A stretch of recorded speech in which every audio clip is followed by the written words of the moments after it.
പരിശുദ്ധ പരമദിവ്യകാരുണ്യത്തിന് നേരവും ആരാധനയും സ്തുതിയും പുകഴ്ചയും ഉണ്ടായിരിക്കട്ടെ. പരിശുദ്ധ പരമദിവ്യകാരുണ്യത്തിന് നേരവും ആരാധനയും സ്തുതിയും പുകഴ്ചയും ഉണ്ടായിരിക്കട്ടെ. പ്രിയമുള്ളവരെ,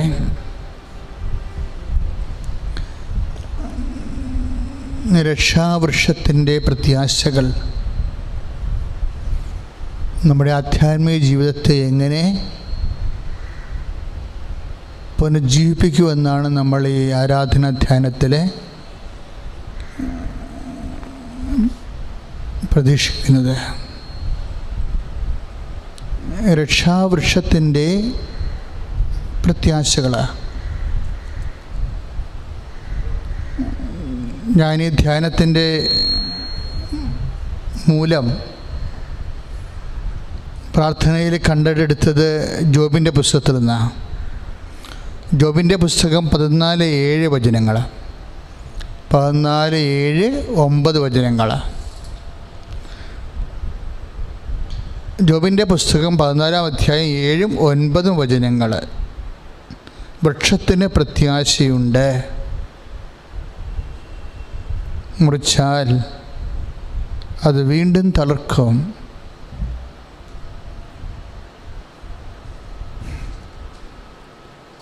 അതിന് പുതിയ ശാഖകൾ ഉണ്ടാകാതിരിക്കുകയില്ല, അതിൻ്റെ വേരുകൾ മണ്ണിനടിയിൽ പഴകിപ്പോയാലും അതിൻ്റെ കുറ്റി മണ്ണിൽ കെട്ടിപ്പോയാലും വെള്ളത്തിൻ്റെ ഗന്ധമേറ്റാൽ അത് തളിർത്തു ഇളം ചെടി പോലെ ശാഖ പുറപ്പെടുവിക്കുകയും ചെയ്യും. പ്രിയപ്പെട്ടവരെ, അതിമനോഹരമായൊരു വചനമാണ്. നിങ്ങളുടെ വചനം ശ്രദ്ധിക്കണം. ജോബിൻ്റെ പുസ്തകം 14:9 വെള്ളത്തിൻ്റെ ഗന്ധമേറ്റാൽ അത് തളിർക്കും. രക്ഷാവൃക്ഷത്തിൽ പലപ്പോഴും രക്ഷയെ അഥവാ ക്രിസ്തുവിനെ ഒരു വേരിൻ്റെ സാധ്യതയായിട്ടാണ് സുവിശേഷം അവതരിപ്പിക്കുന്നത്. ഒരു വേരിൻ്റെ സാധ്യത, ഒരു വേരിൽ ക്രിസ്തു ഉണ്ട്. ഇതിനെ സാക്ഷാത്കരിക്കണം. അച്ഛനെന്താണ് വേര് എടുത്തതെന്ന് പറഞ്ഞ് ഞാൻ കുറേ ദിവസങ്ങളായിട്ട് ജസ്സയുടെ വേരിനെ കുറിച്ചാണ് ചിന്തിക്കുന്നത്. അതിൻ്റെ ഭാഗമായിട്ട് ജോബിൻ്റെ പുസ്തകത്തിൻ്റെ വചനങ്ങൾ കർത്താവ് എനിക്ക് കാണിച്ചു തന്നത്. ചില സമയത്ത് കെട്ടുപോകും അത്. പക്ഷേ വെള്ളം എങ്ങനെ കെട്ടുപോയാലും, ഭൂമിക്കടിയിലെ ആ വേര് കെട്ടുപോയാലും, ഏതെങ്കിലും കാലത്ത് വെള്ളത്തിൻ്റെ സാന്നിധ്യം, ഗന്ധം മതി എന്നാണ് പറയണത്, വന്നാൽ ആ വേര് വളർന്നു വരും. ഞാൻ എന്തിങ്ങനെ പറയാൻ കാരണം വെച്ച് കഴിഞ്ഞാൽ, എനിക്ക് ജസ്സെ അത്ര നല്ല മനുഷ്യനല്ലായിരുന്നു.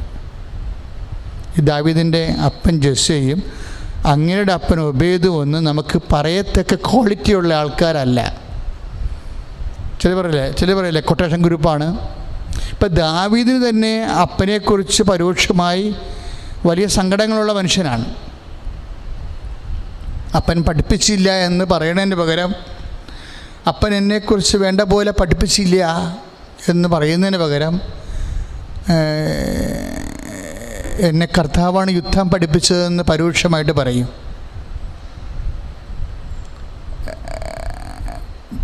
സങ്കീർത്തനം എഴുതുമ്പോൾ ദാവീദ് പറയും, എന്നെ യുദ്ധം പഠിപ്പിച്ചത് കർത്താവാണ്, അവൻ എൻ്റെ കരങ്ങളെ യുദ്ധം ചെയ്യാൻ പരിശീലിപ്പിച്ചു എന്ന് പറയും.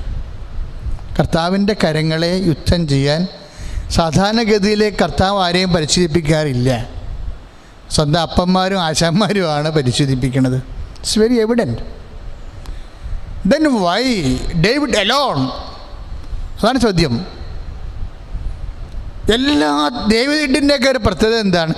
എല്ലാ തകർച്ചകളിലും കർത്താവിൻ്റെ കരങ്ങൾ കാണാം. പ്രിയപ്പെട്ടവരെ, ഇതൊരു ആധ്യാത്മികമായ ഒരു സമീപനമാണ്. ചിട്ടി തകർന്നു പോയാലും തലയാളെ നാട് വിട്ടാലും അവിടെയും കർത്താവിൻ്റെ കരങ്ങൾ കാണുന്നവരുണ്ട്. ഒരു വള്ളം മുങ്ങിയാലും ചില മത്സ്യത്തൊഴിലാളികൾ വിശ്വാസമുള്ളവർ അവിടെയും കർത്താവിൻ്റെ കരങ്ങൾ കാണും. നമുക്കൊരു രോഗം വന്ന് നമ്മൾ കിടപ്പായി പോയി 2-3 മാസം നമുക്ക് ജോലിക്ക് പോകാൻ പറ്റാതെ വന്നാലും അവിടെയും വിശ്വാസി കർത്താവിൻ്റെ കരങ്ങൾ കാണും. എല്ലാത്തിലും കർത്താവിൻ്റെ കരങ്ങൾ കാണുന്നത്. അങ്ങനൊരു കുടുംബമായിരുന്നു ഇവരുടേത്. എല്ലാത്തിലും കർത്താവിൻ്റെ കരങ്ങൾ കാണുന്ന ഒരു കുടുംബത്തിൽ കാഴ്ചപ്പാടിന് വ്യത്യാസം ഉണ്ടാകുന്നത് ഒബേദിൻ്റെ കാലത്താണ്. ഒബേദ് മസിൽ പവറിൻ്റെ ആളായിരുന്നു. ഒബേദ് എന്ന് പറഞ്ഞാൽ ആരാണ്? ഈ ദാവീദിൻ്റെ അപ്പൻ, ജെസ്സയുടെ അപ്പൻ ഓബദ്. അദ്ദേഹത്തിൻ്റെ കാലത്ത് അതേ പോകുമ്പോഴും തന്നെ ജെസ്സയൊക്കെ ഉണ്ടായിരുന്നത്. നല്ല നല്ല മക്കളെ നോക്കിയിട്ട് അയാൾ യുദ്ധം ചെയ്യാൻ പഠിപ്പിച്ച് ദാവീദിനെ പോലെയുള്ള അത്ര കണ്ട് മസിൽ പവറില്ലാത്ത ആൾക്കാരെ ചപ്പാത്തി അതുപോലെ തന്നെ സവാളയൊക്കെ കൊടുത്ത് കുറേ ആടിൻ്റെ കൂടെ രാവിലെ തന്നെ വീട്ടിൽ നിന്ന് പാക്ക് ചെയ്യും. അപ്പോൾ ഒന്നും പഠിപ്പിക്കാനും ഈ ദാവീദ് യുദ്ധഭൂമി വരുന്നത് വരെ ചട്ടന്മാർക്ക് ഭയങ്കര പുച്ഛമായിരുന്നു. ഇതിനെക്കുറിച്ച് എട്ടും പൊട്ടും അറിയാത്തതിന് എന്തിനാണ് ഇവിടെ കറങ്ങി നടക്കണമെന്ന രീതിയിൽ യുദ്ധഭൂമി ചെല്ലുമ്പോൾ ദാവീദിനെ ആട്ടി ഓടിക്കുന്ന ഭാഗങ്ങളൊക്കെ ഉണ്ട്. ഇങ്ങനെ ആട്ടി ഓടിപ്പിക്കപ്പെട്ട ചേട്ടന്മാരും ഓടിച്ച അപ്പനുമൊക്കെ ഉള്ള ഒരു കുടുംബത്തിലാണ് ദാവീദ് ജനിക്കുന്നത്.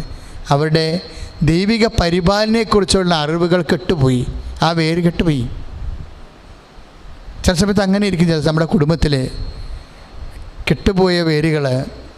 പക്ഷേ എപ്പോഴും കെട്ടുപോയ വേരുകൾ ഉള്ളവർ അല്ലെങ്കിൽ ഉത്തരവാദിത്വത്തോടെ ചെയ്യേണ്ട ആൾക്കാർ ചെയ്യേണ്ട സമയത്ത് ചെയ്യേണ്ട കാര്യങ്ങൾ ചെയ്തില്ല എന്ന് പറഞ്ഞുകൊണ്ട് അവിടെ മേക്കെട്ട് കയറി മരണം വരെ ഇങ്ങനെ നാട്ടുഭാഷയെ പറഞ്ഞ ചള്ളും പൊട്ടുമൊക്കെ പറഞ്ഞുകൊണ്ടിരുന്ന് പരിദേവിക്കുന്ന ആൾക്കാർ എപ്പോഴും ഓർക്കണം, ഇതെല്ലാം അക്കൗണ്ട് ചെയ്ത് മാറ്റണം. അവരുടെ അക്കൗണ്ടിലേക്കല്ല, കർത്താവിൻ്റെ അക്കൗണ്ടിലേക്ക്. ഒരു വിശ്വാസി ആരാണെന്ന് ചോദിച്ചാൽ എൻ്റെ അനുഭവത്തിൽ ഞാൻ പറയും, എല്ലാ കാലാവസ്ഥകളും ആര് കർത്താവിൻ്റെ നാമത്തിലാക്കിയെടുക്കുന്നു അവനാണ് വിശ്വാസി. കാലാവസ്ഥയിൽ മഴക്കാലമുണ്ട്, മഞ്ഞുകാലമുണ്ട്, വേനൽക്കാലമുണ്ട്, വസന്തകാലമുണ്ട്.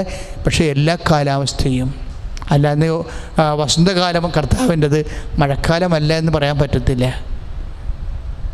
ജീവിതത്തിൻ്റെ എല്ലാ കാലാവസ്ഥകളും ദാവീദിൻ്റെ കുടുംബത്തിൻ്റെ ഒരു പ്രത്യേകതയാണ്, രക്ഷാകുടുംബമാണ്. ആ കുടുംബത്തിൽ ഇതുപോലെ എല്ലാ കാലാവസ്ഥകളും, ജീവിതത്തിൽ വരുന്ന രോഗങ്ങൾ, ജീവിതത്തിൽ വരുന്ന മരണങ്ങൾ, അങ്ങനെയുള്ള ജീവിതത്തിൽ വരുന്ന തകർച്ചകൾ, ചെറുപ്പമായിരിക്കുമ്പോൾ തന്നെ മക്കൾ മരിക്കുന്ന അവസ്ഥകൾ, പ്രായമാകുന്ന മുമ്പ് തന്നെ ഭർത്താവ് മരിക്കുന്ന അവസ്ഥകൾ, ഇങ്ങനെ ഉണ്ടാകുന്ന വ്യത്യസ്തമായ ദാരുണമായ ദുരന്തങ്ങൾ, ഇതെല്ലാം കർത്താവിൻ്റെ നാമത്തിൽ മാത്രം എടുക്കുന്ന ഒരു കുടുംബമായിരുന്നു ദാവീദിൻ്റെത്. രക്ഷാകുടുംബത്തെ എന്ന് പറയുമ്പോൾ നമ്മൾ എപ്പോഴും അറിയണം, രക്ഷാകുടുംബം എപ്പോഴും നിൻ്റെ കർത്താവായ ദൈവം ഞാനാകുന്നുവെന്ന് വിശ്വസിക്കുന്ന ഒരു കുടുംബമാണ്. എന്ത് സംഭവിച്ചാൽ, തകർച്ച സംഭവിച്ചാലും, വിസ എക്സ്പയറായി സമയത്ത് കയറിപ്പോകാൻ പറ്റിയില്ല, അല്ലെങ്കിൽ തിരിച്ചു വരാൻ പറ്റിയില്ല, ആ ജോലി പോയെന്ന് പറഞ്ഞാലും എല്ലാം കർത്താവിൻ്റെ നാമത്തിൽ കാണുന്നവർ. ഈ രക്ഷാവൃക്ഷത്തിൻ്റെ പ്രത്യാശയാണ് ജോബ് പറയണത്. വൃക്ഷത്തിന് പ്രത്യാശയുണ്ട്. അതാ 14:7 വൃക്ഷത്തിന്, ജോബിൻ്റെ പുസ്തകം 14:7 വൃക്ഷത്തിന് പ്രത്യാശയുണ്ട്. എന്താണ് പ്രത്യാശ? അത് മുറിച്ച് മാറ്റപ്പെട്ടാലും അതിൻ്റെ വേര് കെട്ടുപോയാലും. വൃക്ഷത്തിന് 2 ദുരന്തങ്ങൾ സംഭവിക്കാം. ഒന്നെന്താണ്? മുറിച്ച് മാറ്റപ്പെടാം. രണ്ടാമതെന്താണ്? മുറിച്ച് മാറ്റപ്പെട്ട വൃക്ഷങ്ങളുടെ വേര് കെട്ടുപോകും. ഇങ്ങനെ കെട്ട വേരുകൾ ഭൂമിക്കടിയിൽ കിടന്നാലും എന്തെങ്കിലും കാലത്ത് ഇത്തിരി വെള്ളം അവിടെ ചെന്നാൽ അത് തളർക്കുമെന്നാണ് കർത്താവിൻ്റെ വചനം പറയുന്നത്. ദൈവമേ, ആരാണ് നിന്നോട് സംസാരിക്കണത് ഇപ്പോഴേ? കർത്താവ് യേശു ക്രിസ്തു. നീ അങ്ങനെ ചിന്തിക്കണം. എന്താ കാര്യം എന്നറിയാവോ? നിൻ്റെ അവസ്ഥ ഇപ്പോഴും അതാകാം, കെട്ടുപോയതുപോലെയാകാം. ഇനി ഒരു കാലത്ത് ഈ കുടുംബം കരകയറത്തില്ലെന്ന് ചിന്തിച്ചുകൊണ്ടിരിക്കുന്ന വ്യക്തിയാകാം നീ.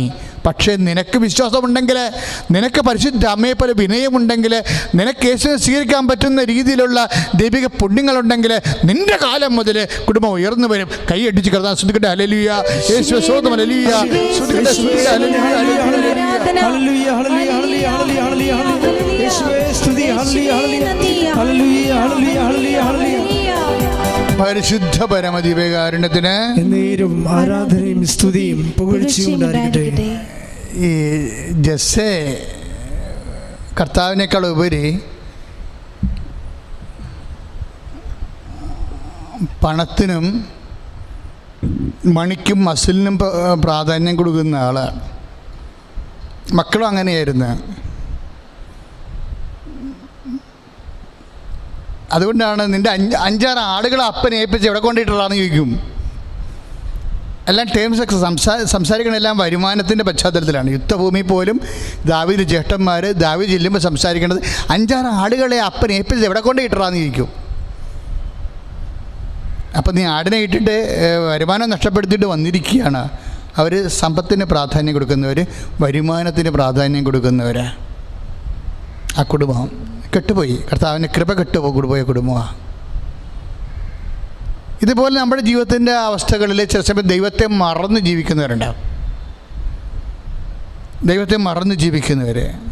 ഇത് ഒബേദിൻ്റെ കാലം മുതൽ തുടങ്ങിയൊരു മനോഭാവമാണ്, കാഴ്ചപ്പാടാണ്. നമുക്കറിയാലോ, വിശ്വാസം എന്ന് പറയുന്നത് ആഫ്റ്റർ ഓൾ അതൊരു കാഴ്ചപ്പാടാണ്. ചിലർ കർത്താവിനെയും കൂട്ടി കാഴ്ചപ്പാട് നടത്തും. ചില ആൾക്കാർ വേറെ പല സബ്സ്റ്റിറ്റ്യൂട്ട് കർത്താവിന് പകരം വെച്ച് പുതിയ കാഴ്ചപ്പാടുണ്ടാക്കും. കാലാന്തരത്തിൽ കർത്താവിൻ്റെ കൃപ കെട്ടുപോവുകയും ചെയ്യും. പക്ഷേ ജെസ്സയ്ക്കും ജെസ്സയുടെ അപ്പനും ഒബേദിനും അപ്പുറത്ത് ഒരാളുണ്ടായിരുന്നു. ആരാണ്? ബോവാസ്. ആരാണത്? ബെത്ലഹേംകാരനാണ്. ഒബേദിൻ്റെ അപ്പനാണ് ബോവാസ്. ബോവാസിൻ്റെ ഭാര്യയാണ് റൂത്ത്. റൂത്ത് പക്ഷേ നമുക്കറിയാം, റൂത്ത് മോവാബുകാരത്തിയാണ്. ഈ മോവാബിനെക്കുറിച്ച് പണ്ട് ജോഷുവ ഒരു വാക്കൊക്കെ പറഞ്ഞിട്ടുണ്ട്. അമോന്യരെക്കുറിച്ചും മോവാബിനെക്കുറിച്ചും. എന്താ ജോഷുവ പറഞ്ഞതെന്ന് വെച്ച് കഴിഞ്ഞാൽ, പറയേണ്ട സാഹചര്യം ഇതാണ്. ഈ റൂത്ത് ഒരു ഒഫ്ര എന്നും പറഞ്ഞ് വേറെ ഒരു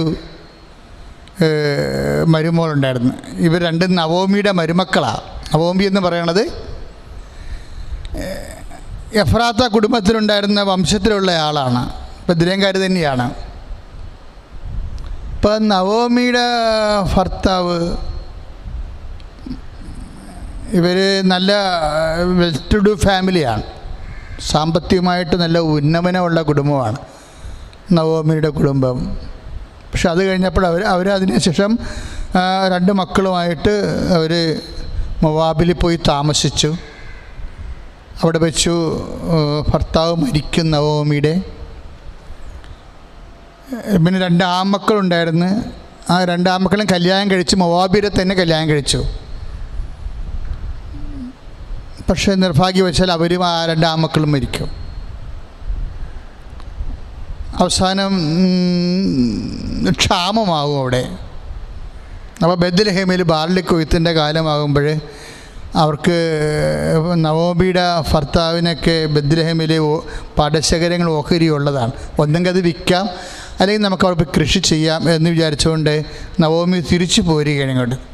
തിരിച്ചു പോരുമ്പോൾ മരുമക്കളോട് പറയുന്ന വാക്കുകൾ വളരെ ചരിത്ര പ്രസിദ്ധമാണ്. നിങ്ങൾ ചെറുപ്പമാണ്, നിങ്ങൾക്ക് നിങ്ങളുടെ ജീവിതമുണ്ട്, നിങ്ങൾ എന്നെയും കാത്ത് നിങ്ങളുടെ ജീവിതം മെനക്കെടുത്ത് കളയേണ്ട കാര്യമില്ല, നിങ്ങൾ നിങ്ങളുടെ ഭവനങ്ങളിലേക്ക് പോകാൻ പറയും. എന്തൊരു നല്ല അമ്മായിയമ്മയാണ്. വളരെ ശാന്തമായിട്ട്, വളരെ പ്രായോഗികമായിട്ട്, എന്നാൽ നിങ്ങൾ എന്നെയും നോക്കി എൻ്റെ കൂടെ നിന്ന് നിങ്ങളുടെ ജീവിതം കളയേണ്ടെന്ന് പറയുന്ന ഒരു മൂല്യമുണ്ട്. ഇതാണ് വെള്ളമെന്ന് പറയുന്നത്. അവരുടെ ഈടുവെപ്പ്, ആ കുടുംബത്തിൻ്റെ ഈടുവെപ്പ് അതാണ്. നിങ്ങൾ എന്നെ നോക്കി നിങ്ങളുടെ ജീവിതം കളയേണ്ട എന്ന് സന്തോഷത്തോടെ പറയുന്ന ഒരു അമ്മായിയമ്മ. വളരെ ഹൃദ്യമാണ്. അപ്പോഴേ ഒഫ്ര ഉടനെ കുറച്ച് നിലവിളിച്ചൊക്കെ ഉണ്ടെങ്കിലും നല്ല കുടുംബമായിരുന്നു. അവളുടെ രീതിയിൽ പോയി. അപ്പോൾ റൂത്തിനോട് നവോമി പറഞ്ഞു, മകളും പോ, മകളെന്തിനാ നിൽക്കണേ, എന്നിട്ട് കാര്യമില്ല, നിൻ്റെ ചാർച്ചക്കാരിൽ പോയി നീ കല്യാണം കഴിച്ച് കുടുംബജീവിതം നീ സന്തോഷമായിട്ട് നടത്ത്. എന്ത് രസമാണ് അതൊക്കെ പറഞ്ഞ് കേൾക്കാൻ, അവരുടെ വചനങ്ങളെല്ലാം കേൾക്കാൻ. അപ്പോൾ റൂത്ത് പോകത്തില്ല. എങ്ങനെയാണ് ഈ രക്ഷകൻ പിറക്കണതിൻ്റെ ആദ്യ സൂചനകളാണ് ഏത് മനോഭാവമാണ്. നമ്മുടെ ഉള്ളിലൊക്കെ വേരുകളുണ്ടാകും, കെട്ട വേരുകൾ ചിലപ്പോൾ ഉണ്ടാകും. പക്ഷേ ഈ മനോഭാവങ്ങൾ, രക്ഷാകരമായ മനോഭാവങ്ങൾ രൂപപ്പെടുത്തി എടുത്താൽ തീർച്ചയായിട്ടും ഈ വചനം ഒരു വെള്ളം പോലെ നിങ്ങളിലേക്ക് വീഴുകയും ദൈവികമായ ശക്തി നിങ്ങൾ ഉണരുകയും ചെയ്യും. സ്തുതിക്കട്ടെ. ഹല്ലേലൂയ. യേശുവേ സ്തോത്രം. ഹല്ലേലൂയ. യേശുവേ നന്ദി. ഹല്ലേലൂയ ഹല്ലേലൂയ ഹല്ലേലൂയ ഹല്ലേലൂയ യേശുവേ സ്തുതി. ഹല്ലേലൂയ ഹല്ലേലൂയ ഹല്ലേലൂയ യേശുവേ നന്ദി. ഹല്ലേലൂയ ഹല്ലേലൂയ ഹല്ലേലൂയ മഹത്വം മഹത്വം മഹത്വം കർത്താവേ. പരിശുദ്ധ പരമദിവ്യകാരുണ്യത്തിന് എന്നേരവും ആരാധനയും സ്തുതിയും പുകഴ്ചയും ഉണ്ടായിരിക്കട്ടെ. പരിശുദ്ധ പരമദിവ്യകാരുണ്യത്തിന് എന്നേരവും ആരാധനയും സ്തുതിയും പുകഴ്ചയും ഉണ്ടായിരിക്കട്ടെ. പരിശുദ്ധ പരമദിവ്യകാരുണ്യത്തിന് എന്നേരവും ആരാധനയും സ്തുതിയും പുകഴ്ചയും ഉണ്ടായിരിക്കട്ടെ. പ്രിയപ്പെട്ടവരെ, നിങ്ങൾ വളരെ ശാന്തമായിട്ട് വേണം കർത്താവിൻ്റെ വചനങ്ങൾ കേൾക്കാൻ. ഞാൻ വളരെ ശാന്തമായിട്ടാണ് സംസാരിക്കുന്നത്. ഇതിൽ വളരെ കാര്യമുണ്ട്. എന്ന് വെച്ച് കഴിഞ്ഞാൽ അവസാനം ഇങ്ങനെ ഈ ജീവിത അനുഭവങ്ങളുടെ പ്രാതികൂല്യങ്ങളില്ലേ, ചില സമയത്ത് നമ്മളങ്ങ് തളർത്തിക്കളയും. ഇതിൽ നിന്ന് എങ്ങനെയാണ് ഉയർന്നു വരാനുള്ള മാർഗമാണ് കർത്താവിൻ്റെ വചനം നമുക്ക് നൽകണത്. ഇപ്പം നവമിയുടെ ലൈഫ് കണ്ടില്ലേ. നവമി നാട്ടിലോട്ട് വരുവേ. നാട്ടിലോട്ട് വരുന്ന മുമ്പ് റൂത്തിൻ്റെ ഒരു വർത്തമാനമുണ്ട്. നമ്മൾ 1:8 റൂത്ത് 1:8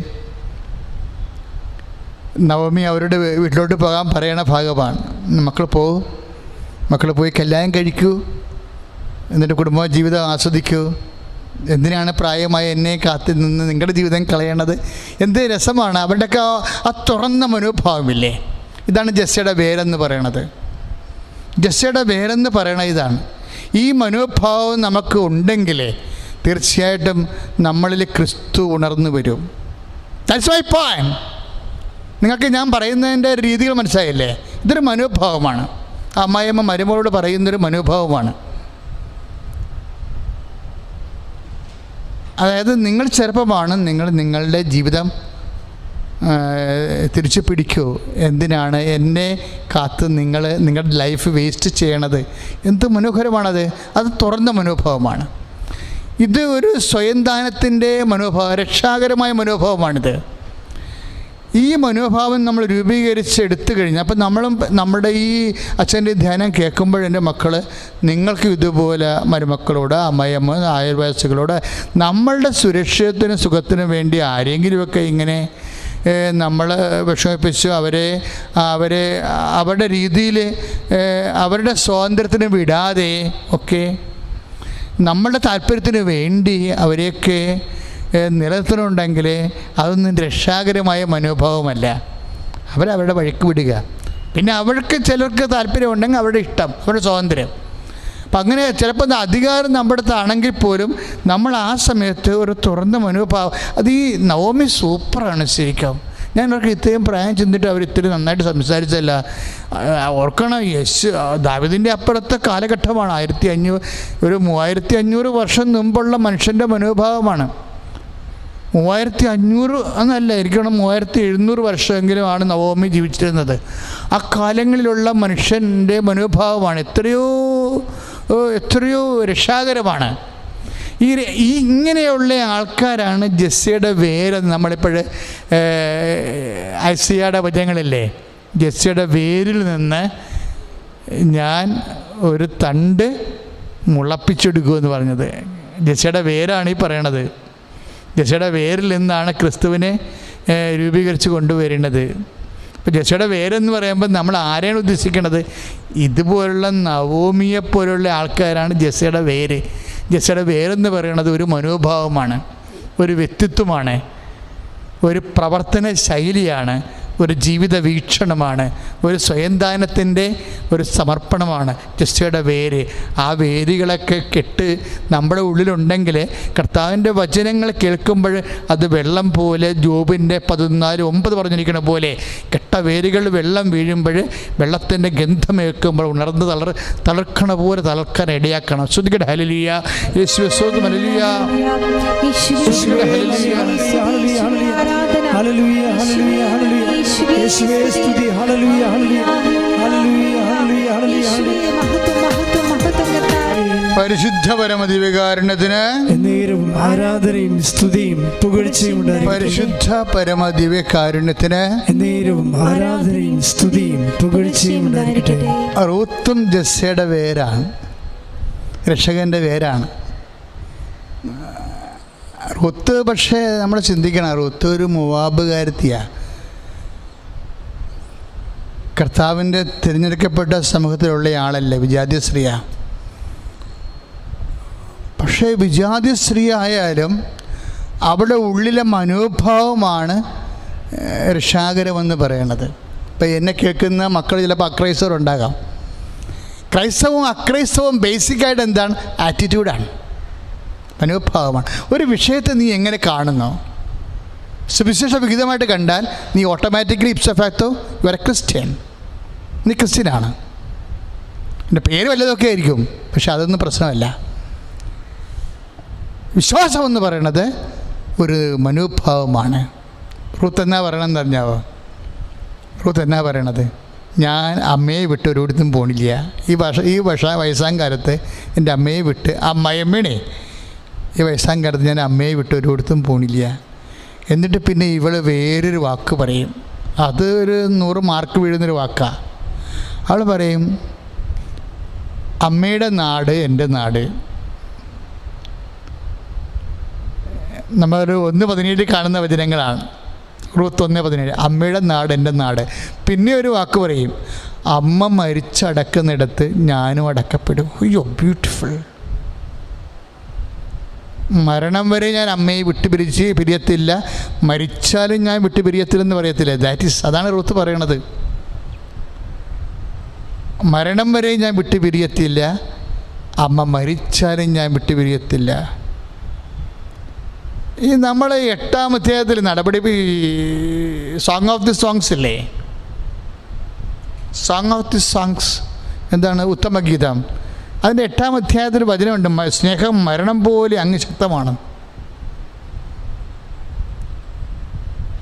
അത് ജസ്സയുടെ മകൻ ദാവീദിൻ്റെ മകൻ സോളമൻ എത്രയോ വർഷം 400 ഈ റൂത്ത് എന്ന് പറയുന്ന മോവാബിയ സ്ത്രീ ഇത് പറയുന്ന മുമ്പ് പറഞ്ഞ ശേഷം 400 വർഷം കഴിഞ്ഞാൽ പറ്റിയാണ് ഈ സോളമൻ ഈ കവിത എഴുതണത്. എന്താണ്?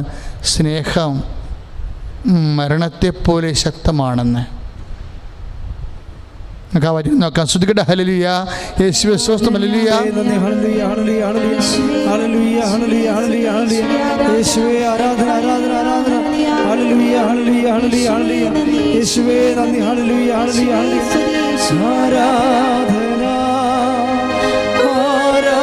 ആരാധന, യേശുവേ ആരാധന,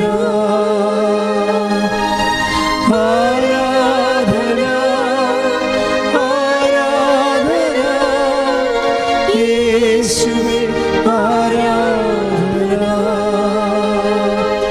ആരാധന, ആരാധന, സ്നേഹമേ, സ്നേഹമേ ആരാധന, ആരാധന, ആരാധന, സ്നേഹമേ ആരാധന.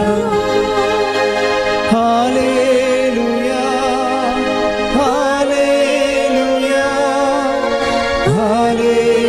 Hallelujah. Price the Lord. Price the Lord. 8:6 ഉത്തമഗീത. നിൻ്റെ ഹൃദയത്തിൽ മുദ്രയായും നിൻ്റെ കരത്തിൽ അടയാളമായും എന്നെ പതിക്കുക. പ്രേമം മരണത്തെപ്പോലെ ശക്തമാണ്.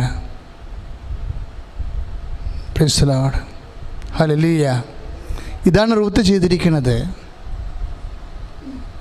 ഇത് സോളമനത് എഴുതുന്നതിന് 400-300 വർഷം മുമ്പാണ് റൂത്ത് പറഞ്ഞത് സ്നേഹം മരണത്തെക്കാളും ശക്തമാണെന്ന്. അതാണ് നിൻ്റെ ഹൃദയത്തിൽ മുദ്രയായും നിൻ്റെ കരത്തിൽ അടയാളമായും എന്നെ പതിക്കുക. ഈ റൂത്തിൻ്റെ അമ്മായിയമ്മയും തമ്മിലുള്ള ബന്ധത്തിനെക്കുറിച്ച് റൂത്ത് പറയണത്, അമ്മ മരിച്ചടക്കുന്നിടത്ത് ഞാനും അടക്കപ്പെടും. ദാറ്റ് മീൻസ് സ്നേഹം മരണത്തെക്കാളും ശക്തമാണ്. നിൻ്റെ ഹൃദയത്തിൽ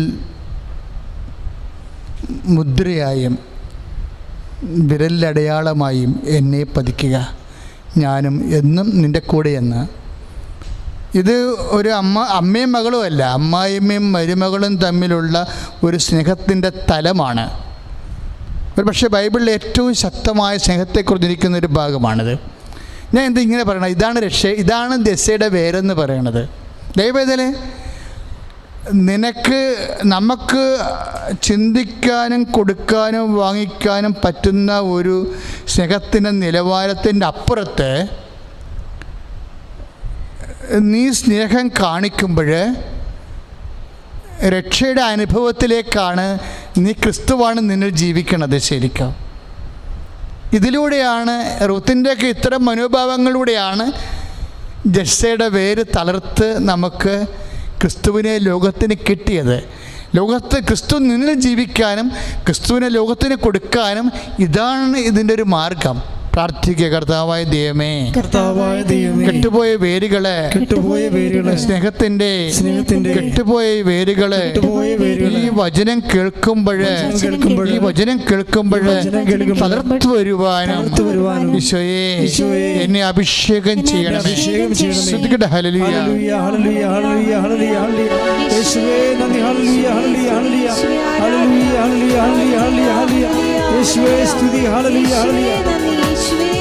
ജെസ്സയുടെ വേരുകളെ പരിശോധിക്കുമ്പോൾ അതിലൊന്ന് റൂത്തിൻ്റെ വിശ്വാസമാണ്. റൂത്ത് എന്താ പറയണത്? ഞാനെന്താ അമ്മയുടെ കൂടെ വരാൻ കാരണമെന്നറിയാവോ? അമ്മയോടുള്ള സ്നേഹം മാത്രമല്ല, അമ്മയുടെ ദൈവത്തോടുമുള്ള സ്നേഹമാണ്. അമ്മയുടെ ദൈവം എൻ്റെയും ദൈവം. ബ്യൂട്ടിഫുൾ. അമ്മയുടെ കൂടെ ഞാൻ വരാൻ എന്താ കാരണമെന്നറിയാവോ? അമ്മയോടുള്ള, അതാണ് റൂത്ത് 1:17. അമ്മയോടുള്ള സ്നേഹം മാത്രമല്ല, അമ്മയുടെ ദൈവത്തോടു കൂടിയുള്ള സ്നേഹമാണ്. അമ്മയുടെ ദൈവം എൻ്റെയും ദൈവം. ദൈവത്തിലെ ദൈവവിശ്വാസത്തിന് ഓപ്ഷൻ വരുമ്പോഴാണ് രക്ഷ ക്രിസ്തു അനുഭവം മങ്ങിപ്പോണത്. ക്രിസ്തു അനുഭവം മങ്ങിപ്പോകാതിരിക്കാൻ വേണ്ടി ദൈവവിശ്വാസം ഷാർപ്പ് ചെയ്യണം. റൂത്ത് പറഞ്ഞ കൂട്ടത്തിൽ എന്താ പറഞ്ഞത്? മാനുഷികമായ വിഷയം മാത്രമല്ല, അമ്മയുടെ നാട് എൻ്റെ നാട്, അമ്മയുടെ ചാർച്ചക്കാരെൻ്റെ ചാർച്ചക്കാർ, അമ്മ മരിച്ചടക്കുന്നിടത്ത് ഞാനും അടക്കപ്പെടുമെന്ന് പറയുമ്പോൾ എല്ലാം മാനുഷികമാണ്. പക്ഷെ ഒരു വാക്ക് ആ 1:17 എന്താണ്? അമ്മയുടെ ദൈവം. മോവാബുകാരത്തിയാണ്, അവൾ പറഞ്ഞതാണ് അമ്മയുടെ ദൈവം. ഞാൻ അമ്മയുടെ കൂടെ വരാൻ കാരണം ഇതാണ്, അമ്മയുടെ ദൈവം എൻ്റെയും ദൈവം. ദൈവത്തെക്കുറിച്ചുള്ള കാഴ്ചപ്പാടുകൾ ബാക്കി എന്തെല്ലാം റെഫറൻസ് വരുമ്പോഴും അത് 1-ാം സ്ഥാനം കൊടുത്താൽ അതാണ്. ഇത് ജോഷുവയുടെ വചനമാണ് ശരിക്കും. നമ്മൾ റൂത്ത് 1:17 കൂടെ വായിക്കേണ്ടത് ജോഷുവ 24:15. ജോഷുവ 24:15 അമോബിയർ നിങ്ങൾ, അത് ജോഷുവ പറയണത് ഭയങ്കര രസമാണ്. അവിടുത്തെ മൊവാബിയരെ ഉദ്ദേശിക്കുന്നുണ്ട് ജോഷുവ. അതായത് ജോഷുവ 24:15 കർത്താവിനെ സേവിക്കുവാൻ, ജോഷുവ 24:15 കർത്താവിനെ സേവിക്കുവാൻ മനസ്സില്ലെങ്കിൽ നദിക്കക്കരെ നിങ്ങളുടെ പിതാക്കന്മാർ സേവിച്ച ദേവന്മാരെയോ നിങ്ങൾ വസിക്കുന്ന നാട്ടിലെ അമോര്യരുടെ ദേവന്മാരെയോ ആരെയാണെന്ന് വെച്ചാൽ സേവിക്കുക എന്നിന്ന് തന്നെ തീരുമാനിക്കുവിൻ. ഞാനും എൻ്റെ കുടുംബവും കർത്താവിനെ സേവിക്കും. ഇതിലാണ് ജോഷുവ മോസസിൻ്റെ ഒപ്പം വരണത്. മോസസിന് ശേഷം ജനത്തെ നയിക്കാനുള്ള അഭിഷേകം ജോഷുവക്ക് കിട്ടുന്ന ഈ ഒറ്റ വചനത്തിലാണ്. അമോരിയുടെ മോവാബിയുടെ ദൈവങ്ങളുണ്ട്, ഇവിടെ ഓപ്ഷനുണ്ട്. പലതരത്തിലുള്ള ദൈവസങ്കല്പങ്ങളും ലോകത്ത് നടപ്പുണ്ട്. You can choose your option. But ഞാനും എൻ്റെ കുടുംബവും കർത്താവിനെ ആരാധിക്കാം. ദൈവസങ്കല്പത്തെക്കാൾ ഉപരി ജീവിതത്തിൽ വിശ്വസിച്ച് അനുഭവിച്ച് സത്യമാണെന്ന് ബോധ്യപ്പെട്ട എൻ്റെ കർത്താവിനെ, അതാണ് രക്ഷാകര അനുഭവത്തിൻ്റെ അകത്ത് വരുന്ന ക്ലാരിറ്റി. അതാണ് നമുക്ക് പലതും കർത്താവെന്ന് തോന്നും. സമ്പത്ത് കർത്താവെന്ന് തോന്നും, സൗന്ദര്യം കർത്താവെന്ന് തോന്നും, അധികാരം കർത്താവെന്ന് തോന്നും. അതിനൊക്കെ വേണ്ടി എത്രയോ പേരെ വിശ്വാസം ഉപേക്ഷിച്ചവർ നമ്മളെ കേരളത്തിൻ്റെ സാംസ്കാരിക നഭസിൽ തന്നെ കാണാം. അവർക്ക് എന്തെങ്കിലും അധികാരം കിട്ടും, അവർക്ക് കുറച്ച് പണം കിട്ടും, അല്ലെങ്കിൽ അവർക്ക് കല പ്രചരിപ്പിക്കാൻ കഴിയും എന്ന് കണ്ടു കഴിഞ്ഞാൽ അവർ വിശ്വാസം ഉപേക്ഷിക്കാൻ തയ്യാറാണ്. അവരുടെ പേര് പോലും നോക്കാതെ അവർ ഉപേക്ഷിച്ച് കളയും. നമ്മളത് കാണുന്നതാണ് നമ്മുടെ മുമ്പിലെ. അതുകൊണ്ട് തന്നെയാണ് 24:15 വളരെ പ്രാധാന്യം വരുന്നത്. റൂത്ത് എന്താ പറയണത്? അമ്മയുടെ ദൈവം എൻ്റെയും ദൈവം. അതല്ല ജോഷുവ പറഞ്ഞത്, നിങ്ങൾക്ക് അമ്മയുടെ ദൈവത്തെ ആരാധിക്കാം, ദാറ്റ് ഇസ് യുവർ ഓപ്ഷൻ. നിങ്ങൾക്ക് മോവാബിയുടെ ദൈവത്തെ ആരാധിക്കാം, ദാറ്റ് ഇസ് യുവർ ഓപ്ഷൻ. പക്ഷെ ഞാനും എൻ്റെ കുടുംബവും പട്ടിണി കിടന്ന് ചത്താലും കുഴപ്പമില്ല, എല്ലാവർക്കും കൊറോണ വന്നാലും കുഴപ്പമില്ല, റേഷനറി കാർഡ് റേഷനറി കിട്ടില്ലെങ്കിലും കുഴപ്പമില്ല, ഞാനും എൻ്റെ കുടുംബവും. എന്തെല്ലാം വിഷമങ്ങൾ വരുമ്പോഴാണല്ലോ വിശ്വാസത്തിൽ നമുക്ക് വൈബ്രേഷൻ ഉണ്ടാകണത്. എല്ലാവർക്കും എല്ലാം എപ്പോഴും കിട്ടിക്കഴിഞ്ഞാൽ പിന്നെ ദൈവത്തിനെ വിശ്വസിക്കണം എന്താ കുഴപ്പം? അപ്പോൾ വിശ്വാസത്തിൽ എന്തെങ്കിലും തരത്തിലുള്ള ഇടർച്ചയോ നഷ്ടമോ കഷ്ടമോ ഉണ്ടാകുമ്പോൾ ആണ് നമ്മൾ വിശ്വാസത്തെക്കുറിച്ച് ചിന്തിക്കുമ്പോഴാണ് നിശ്ചയദാർഢ്യത്തോടെ ഒരു തീരുമാനം. വിശ്വസ്തത നിശ്ചയദാർഢ്യത്തെ ഒരു തീരുമാനമാണ്. ആ തീരുമാനമാണ് റൂത്ത് എടുക്കുന്നത്. ഓർക്കുക ദൈവമേ, ദൈവത്തിൻ്റെ നാമത്തിൽ കളങ്കമില്ലാതെ നീ ഒരു വിശ്വാസത്തിൽ കഷ്ടകാലത്തും നഷ്ടകാലത്തും ഒരു തീരുമാനം എടുത്തു കഴിഞ്ഞാൽ അതാണ് ജസ്സയുടെ പേരെന്ന് പറയണത്. ജസ്സയുടെ പേര് ഒബേദിൻ്റെ പേരല്ല, ജസ്സയുടെ പേരുമല്ല, അതിന് മുമ്പുള്ളൊരു പേരാണ്. ബോവാസിൻ്റെയും റൂത്തിൻ്റെയും ഒക്കെ നിലപാടുകളാണത്, അവിടെ മനോഭാവങ്ങളാണത്.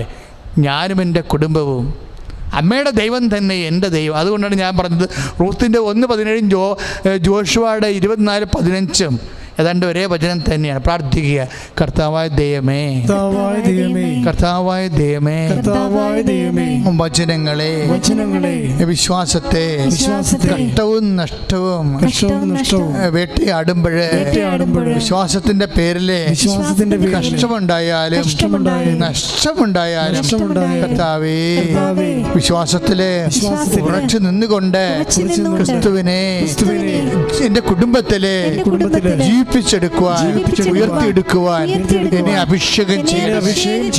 ഹല്ലേലൂയ.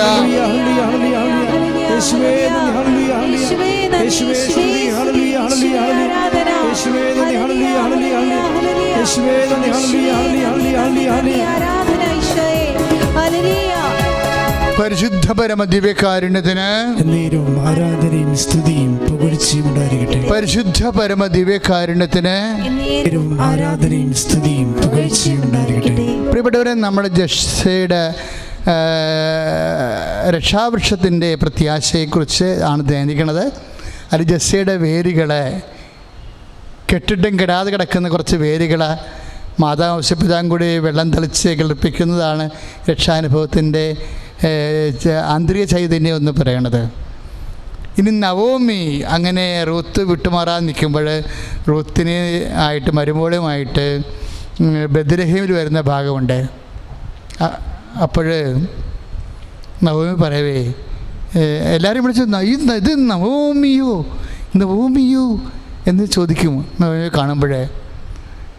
അപ്പോൾ നവോമി പറയും, ഞാൻ നവോമിയല്ല എന്ന് പറയും, ഞാൻ മാറായാണെന്ന് പറയും.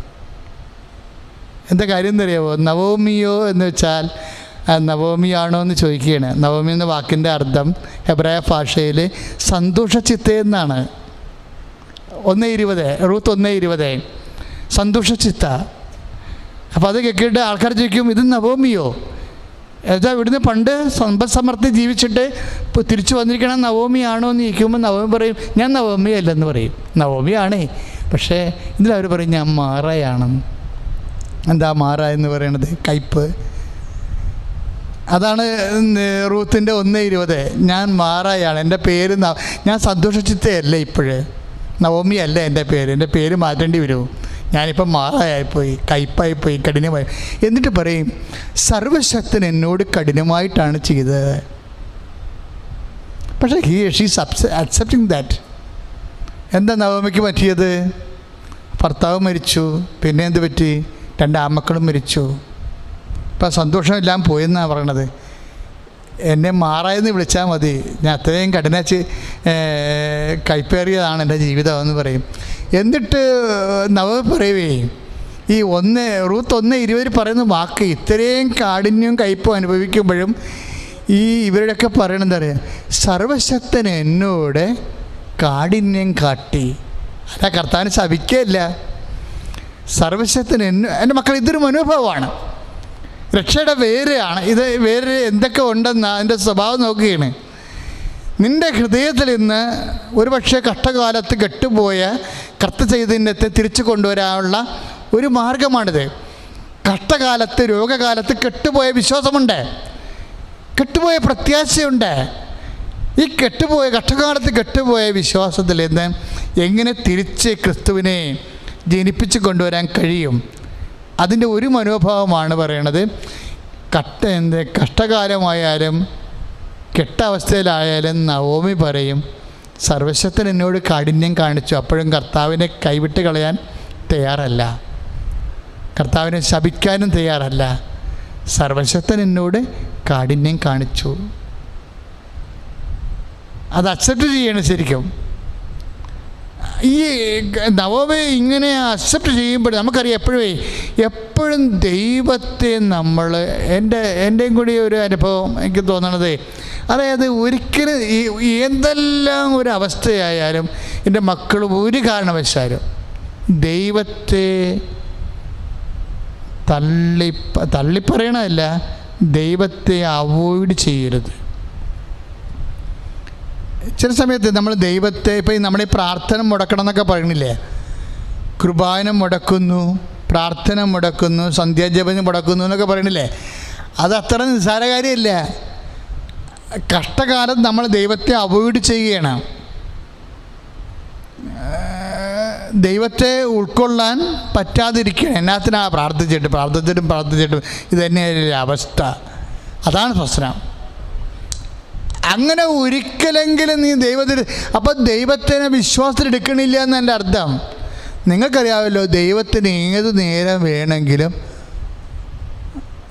അതായത് നവോമി പറയണത്, സർവശക്തൻ എന്നോട് കുറച്ച് കഠിനമായിട്ടാണ് പെരുമാറിയത്, അത്രയേ ഉള്ളൂ. അവളുടെ എല്ലാ ദുഃഖവും അത് അങ്ങ് അവസാനിപ്പിക്കുകയാണ്. അപ്പോഴും ദൈവം സർവശക്തനാണെന്നുള്ള കാര്യത്തിൽ യാതൊരു ഡൗട്ടും ഇല്ല. പക്ഷേ സർവശക്തൻ എന്നോട് ഇത് എന്ത് മനോഹരമാണത്. അതാണ് ജസ്സയുടെ പേരെന്ന് പറയണത്. സർവശക്തൻ എന്നോട് ഇത്തിരി കാഠിന്യമായിട്ടാണ് പെരുമാറിയത്. ദാറ്റ്സ് ഓക്കെ, അത്രയേ ഉള്ളൂ. തുളുമ്പണില്ല. അതിൻ്റെ അപ്പുറത്തൊരു നിരാശയോ. ഇപ്പം ജോബിൻ്റെ പുസ്തകത്തിലല്ലേ ഈ രക്ഷാകരമായൊരു go. Blessed be the name of the Lord. ജന്മാന്തരങ്ങൾക്ക് ആവേശം കൊടുത്ത ജോബിൻ്റെ സുവിശേഷമാണിത്. സ്വന്തം ശരീരം ഇങ്ങനെ അഴുകി അടർന്നു വീഴുമ്പോഴും, തൊടുന്ന സ്ഥലത്തെല്ലാം, കടിക്കണ പടെല്ലാം ചുരണ്ടുന്ന സ്ഥലത്തെല്ലാം അടർന്നു വീഴുമ്പോഴും ജോബ് വിശ്വാസം വിടാതെ സംസാരിക്കും. ജോബ് 1:22 നെക്കട്ടയ്ക്കും ഞാൻ നഗ്നനായി വന്നു, നഗ്നനായി തിരിച്ചു പോകും. Blessed be the name of the Lord. അങ്ങനെയാണെങ്കിലും എൻ്റെ ശരീരം അഴുകിപ്പോയാലും blessed be the name of the Lord, കർത്താവിൻ്റെ നാമം മഹത്വമുള്ളതാകും. മക്കളെ, ഇതൊക്കെ എന്ന് വെച്ച് കഴിഞ്ഞാൽ ടൺ കണക്കിന് കൃപയുടെ സ്വർണം തൂക്കണ സമയമാണ്. നിലപാട്, ഞാൻ പറഞ്ഞു, വിശ്വാസം ഒരു നിലപാടാണ്. അത് തന്നെയാണ് നവോമി പറയണത്. എൻ്റെ ഭർത്താവ് മരിച്ചു, എന്നെ നോക്കാനുള്ള ആൺമക്കൾ 2 പേരും മരിച്ചു. Blessed be the name of the Lord. സർവശക്തനാണ് അപ്പോഴും ദൈവം. അതാണ് റൂത്ത് 1:20. സ്തുതിക്കട്ടെ, ഹല്ലേലൂയ. യേശുവേ സ്തോത്രം, ഹല്ലേലൂയ, യേശുവേ സ്തുതി, ഹല്ലേലൂയ, ഹല്ലേലൂയ, ഹല്ലേലൂയ, യേശുവേ സ്തോത്രം, യേശുവേ സ്തോത്രം, ഹല്ലേലൂയ, ഹല്ലേലൂയ, ഹല്ലേലൂയ, യേശുവേ നന്ദി, ഹല്ലേലൂയ, ഹല്ലേലൂയ, ഹല്ലേലൂയ, യേശുവേ നന്ദി, ഹല്ലേലൂയ, ഹല്ലേലൂയ, യേശുവേ സ്തുതി, ഹല്ലേലൂയ, ഹല്ലേലൂയ. സർവശക്തൻ കൂടെയുണ്ട്, ദൈവശക്തി എന്നിലുണ്ട്, ദൈവ പൈതൽ ഞാൻ ഭയപ്പെടില്ല, അത്യുന്നതൻ കരം കൂടെയുണ്ട്. സർവശക്തൻ കൂടെയുണ്ട്. ദൈവശക്തി എന്നിൽ, ദൈവ പൈതൽ ഞാൻ ഭയപ്പെടില്ല. അത്യുന്നതൻ കൂടെയുണ്ട്. താതന്റെ വാഗ്ദാനമേ പരിശുദ്ധരൂഹായേ, താതന്റെ വാഗ്ദാനമേ പരിശുദ്ധരൂഹായേ. ഉന്നത ശക്തിയെ നിത്യസഹായക ഞങ്ങളിൽ നിറയണമേ. ഉന്നത ശക്തിയെ നിത്യസഹായക ഞങ്ങളിൽ നിറയണമേ. പരിശുദ്ധ പരമദിവ്യകാരുണ്യത്തിന് നേരവും ആരാധനയും സ്തുതിയും പുകഴ്ചയും ഉണ്ടായിരിക്കട്ടെ. പക്ഷെ ജസ്സയുടെയും ഒബേദിൻ്റെയും കാലം കഴിയുമ്പോൾ ദാവീദിൻ്റെ കാലം കുറച്ചുകൂടി നല്ല കാലമാണ്. ദാവീദ് ഏതാണ്ട് ഈ നവോമിയുടെയൊക്കെ ടൈപ്പാണ്.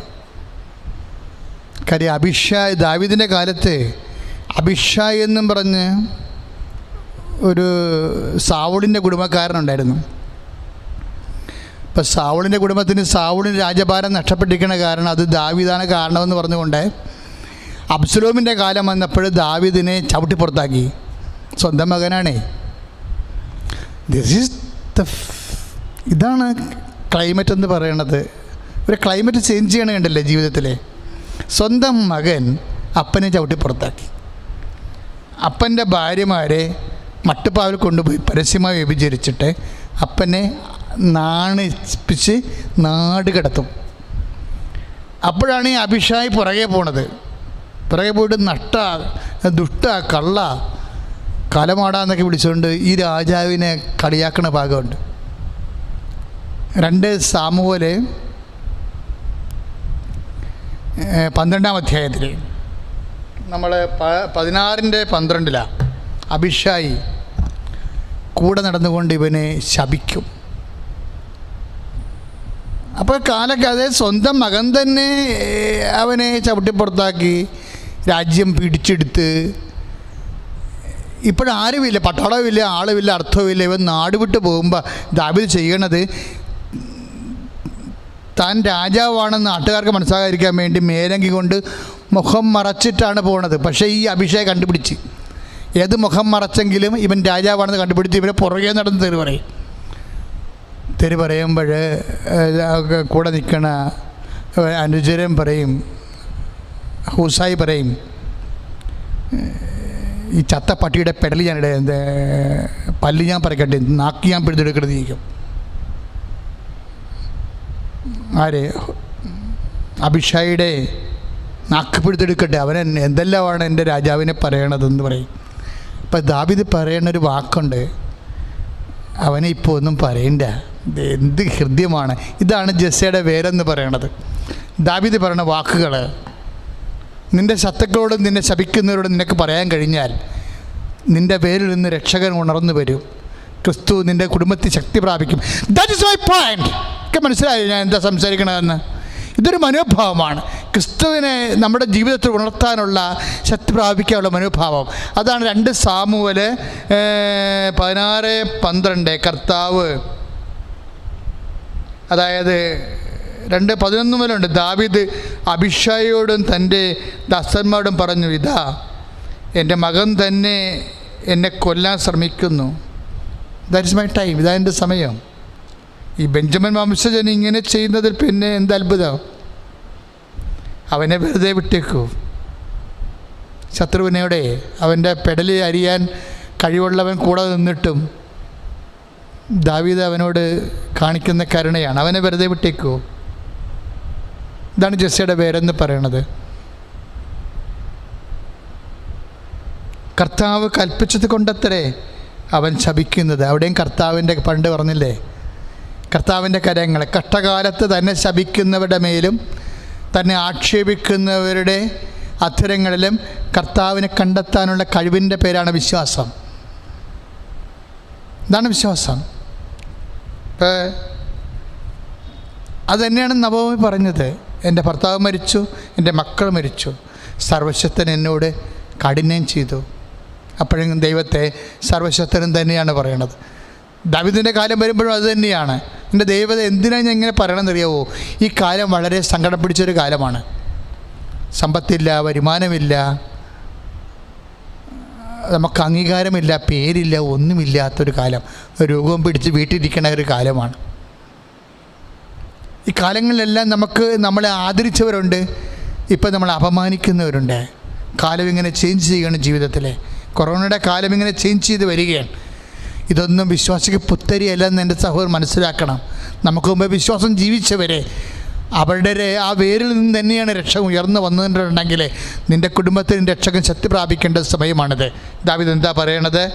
2 സാമുവേൽ 16:12 അവനെ വെറുതെ വിട്ടേക്കൂ, അവൻ ശപിക്കട്ടെ, കർത്താവ് കൽപ്പിച്ചത് കൊണ്ടത്രേ അവൻ ശപിക്കുന്നത്.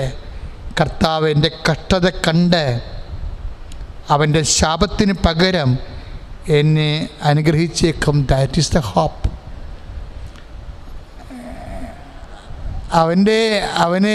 അതായത് കർത്താവ് എൻ്റെ കഷ്ടത കണ്ട് അവൻ്റെ ശാപത്തിന് പകരം എന്നെ അനുഗ്രഹിച്ചേക്കും. എപ്പോഴാണ്? അവനെ വെറുതെ വിട്ടേക്കാം. നിൻ്റെ ശത്രുവിനെ നീ വെറുതെ വിടണം. അപ്പോൾ നിങ്ങൾ പറയും നിങ്ങൾക്ക് ശത്രു ഇല്ല എന്ന് പറയും. ശരി, ദാറ്റ്സ് ഓക്കെ. പക്ഷേ ചില ആൾക്കാർ സംസാരിച്ച് എപ്പോഴും കുറ്റം പറഞ്ഞുകൊണ്ടിരിക്കും, അല്ലേ? എപ്പോഴും കുറവ് പറഞ്ഞുകൊണ്ടിരിക്കും. കൊല്ലാനും തല്ലാനും ഒക്കെ ആവതില്ലെന്നുണ്ടെങ്കിലും തോന്നിവാസം ഇങ്ങനെ പറഞ്ഞുകൊണ്ടേ ഇരുന്നുകൊണ്ടിരിക്കും. മരുമക്കളായാലും അയൽവാസികളായാലും എപ്പോഴും കുറ്റം പറഞ്ഞുകൊണ്ടിരിക്കുന്നവരുണ്ടാകും. പക്ഷേ ദാവീദ് എന്താ പറയണത്? അതൊന്നും പറയണ്ട, അവരെ വെറുതെ വിട്ടേക്കാൻ പറയുകയും. 2 സാമുവേൽ 16:12 അവരെ വെറുതെ വിട്ടേക്കും. നിന്നെ ആക്ഷേപിക്കുന്നവരെ, നിന്നെ പുറകെ നടന്ന് നിന്നെ ദൂഷണം പറയുന്നവരെ, നിന്നെ അപമാനിക്കുന്നവരെ അവരെ വെറുതെ വിട്ടേക്കൂ. അതിൻ്റെ രക്ഷയുടെ പേരാണ്. എന്താ കാര്യം? അങ്ങനെ അവരെ വെറുതെ വിടണേ കാണുമ്പോഴേ കർത്താവ് എൻ്റെ മനസ്സ് കാണുമല്ലോ, അപ്പോൾ ശാപത്തിന് പകരം എന്നെ അനുഗ്രഹിച്ചെന്ന് വരാം. അതാണ് പ്രത്യാശ. ഏത് ആക്ഷേപത്തിൻ്റെ കാലത്തിലും വിശ്വാസി പ്രത്യാശ വെക്കണത് കർത്താവിൻ്റെ കരുണയിലാണ്. സ്തുതിക്കട്ടെ ഹല്ലേലൂയ. യേശുവേ സ്തോത്രം. ഹല്ലേലൂയ. യേശുവേ സ്തുതി. ഹല്ലേലൂയ. യേശുവേ സ്തുതി. ഹല്ലേലൂയ. ഹല്ലേലൂയ. യേശുവേ സ്തുതി. ഹല്ലേലൂയ. യേശുവേ ആരാധന. കരുണയുള്ള ദൈവമേ, കനിവ് തോന്നണമേ, പാപിയാണെങ്കിലും അലിവ് തോന്നണമേ. കരുണയുള്ള ദൈവമേ, കനിവ് തോന്നണമേ, പാപിയാണെങ്കിലും അലിവ് തോന്നണമേ. നവോമി പറയുന്ന ഒരു വാക്ക് കൂടി മനോഹരമാണ്. എന്താണ്? ഒത്തിരി ഉള്ളവളായിട്ടാണ് ഞാൻ ഇവിടുന്ന് പോയത്, ഇപ്പോൾ ഒന്നും ഇല്ലാണ്ടാണ് ഞാൻ തിരിച്ചു വന്നിരിക്കണേ. റൂത്ത് 1:21. ഒത്തിരി ഉള്ളവളായിട്ടാണ് ഞാൻ ഇവിടുന്ന് പോയത്. പൊന്ന്, പറമ്പ്, ഭർത്താവ്, മക്കൾ എല്ലാം ഉണ്ടായിരുന്നു എനിക്ക്. അപ്പം ഞാൻ തിരിച്ചു വരുമ്പോൾ എനിക്കൊന്നുമില്ല. അപ്പം തിരിച്ചു വരുമ്പോൾ ഒന്നുമില്ലെന്ന് പറഞ്ഞിട്ട് അവിടെയും കർത്താവിനെ കക്ഷി ചേർക്കുന്നുണ്ട്. അവിടെ ഇല്ലായ്മയിലും കർത്താവിനെ കക്ഷി ചേർക്കുന്നുണ്ട്.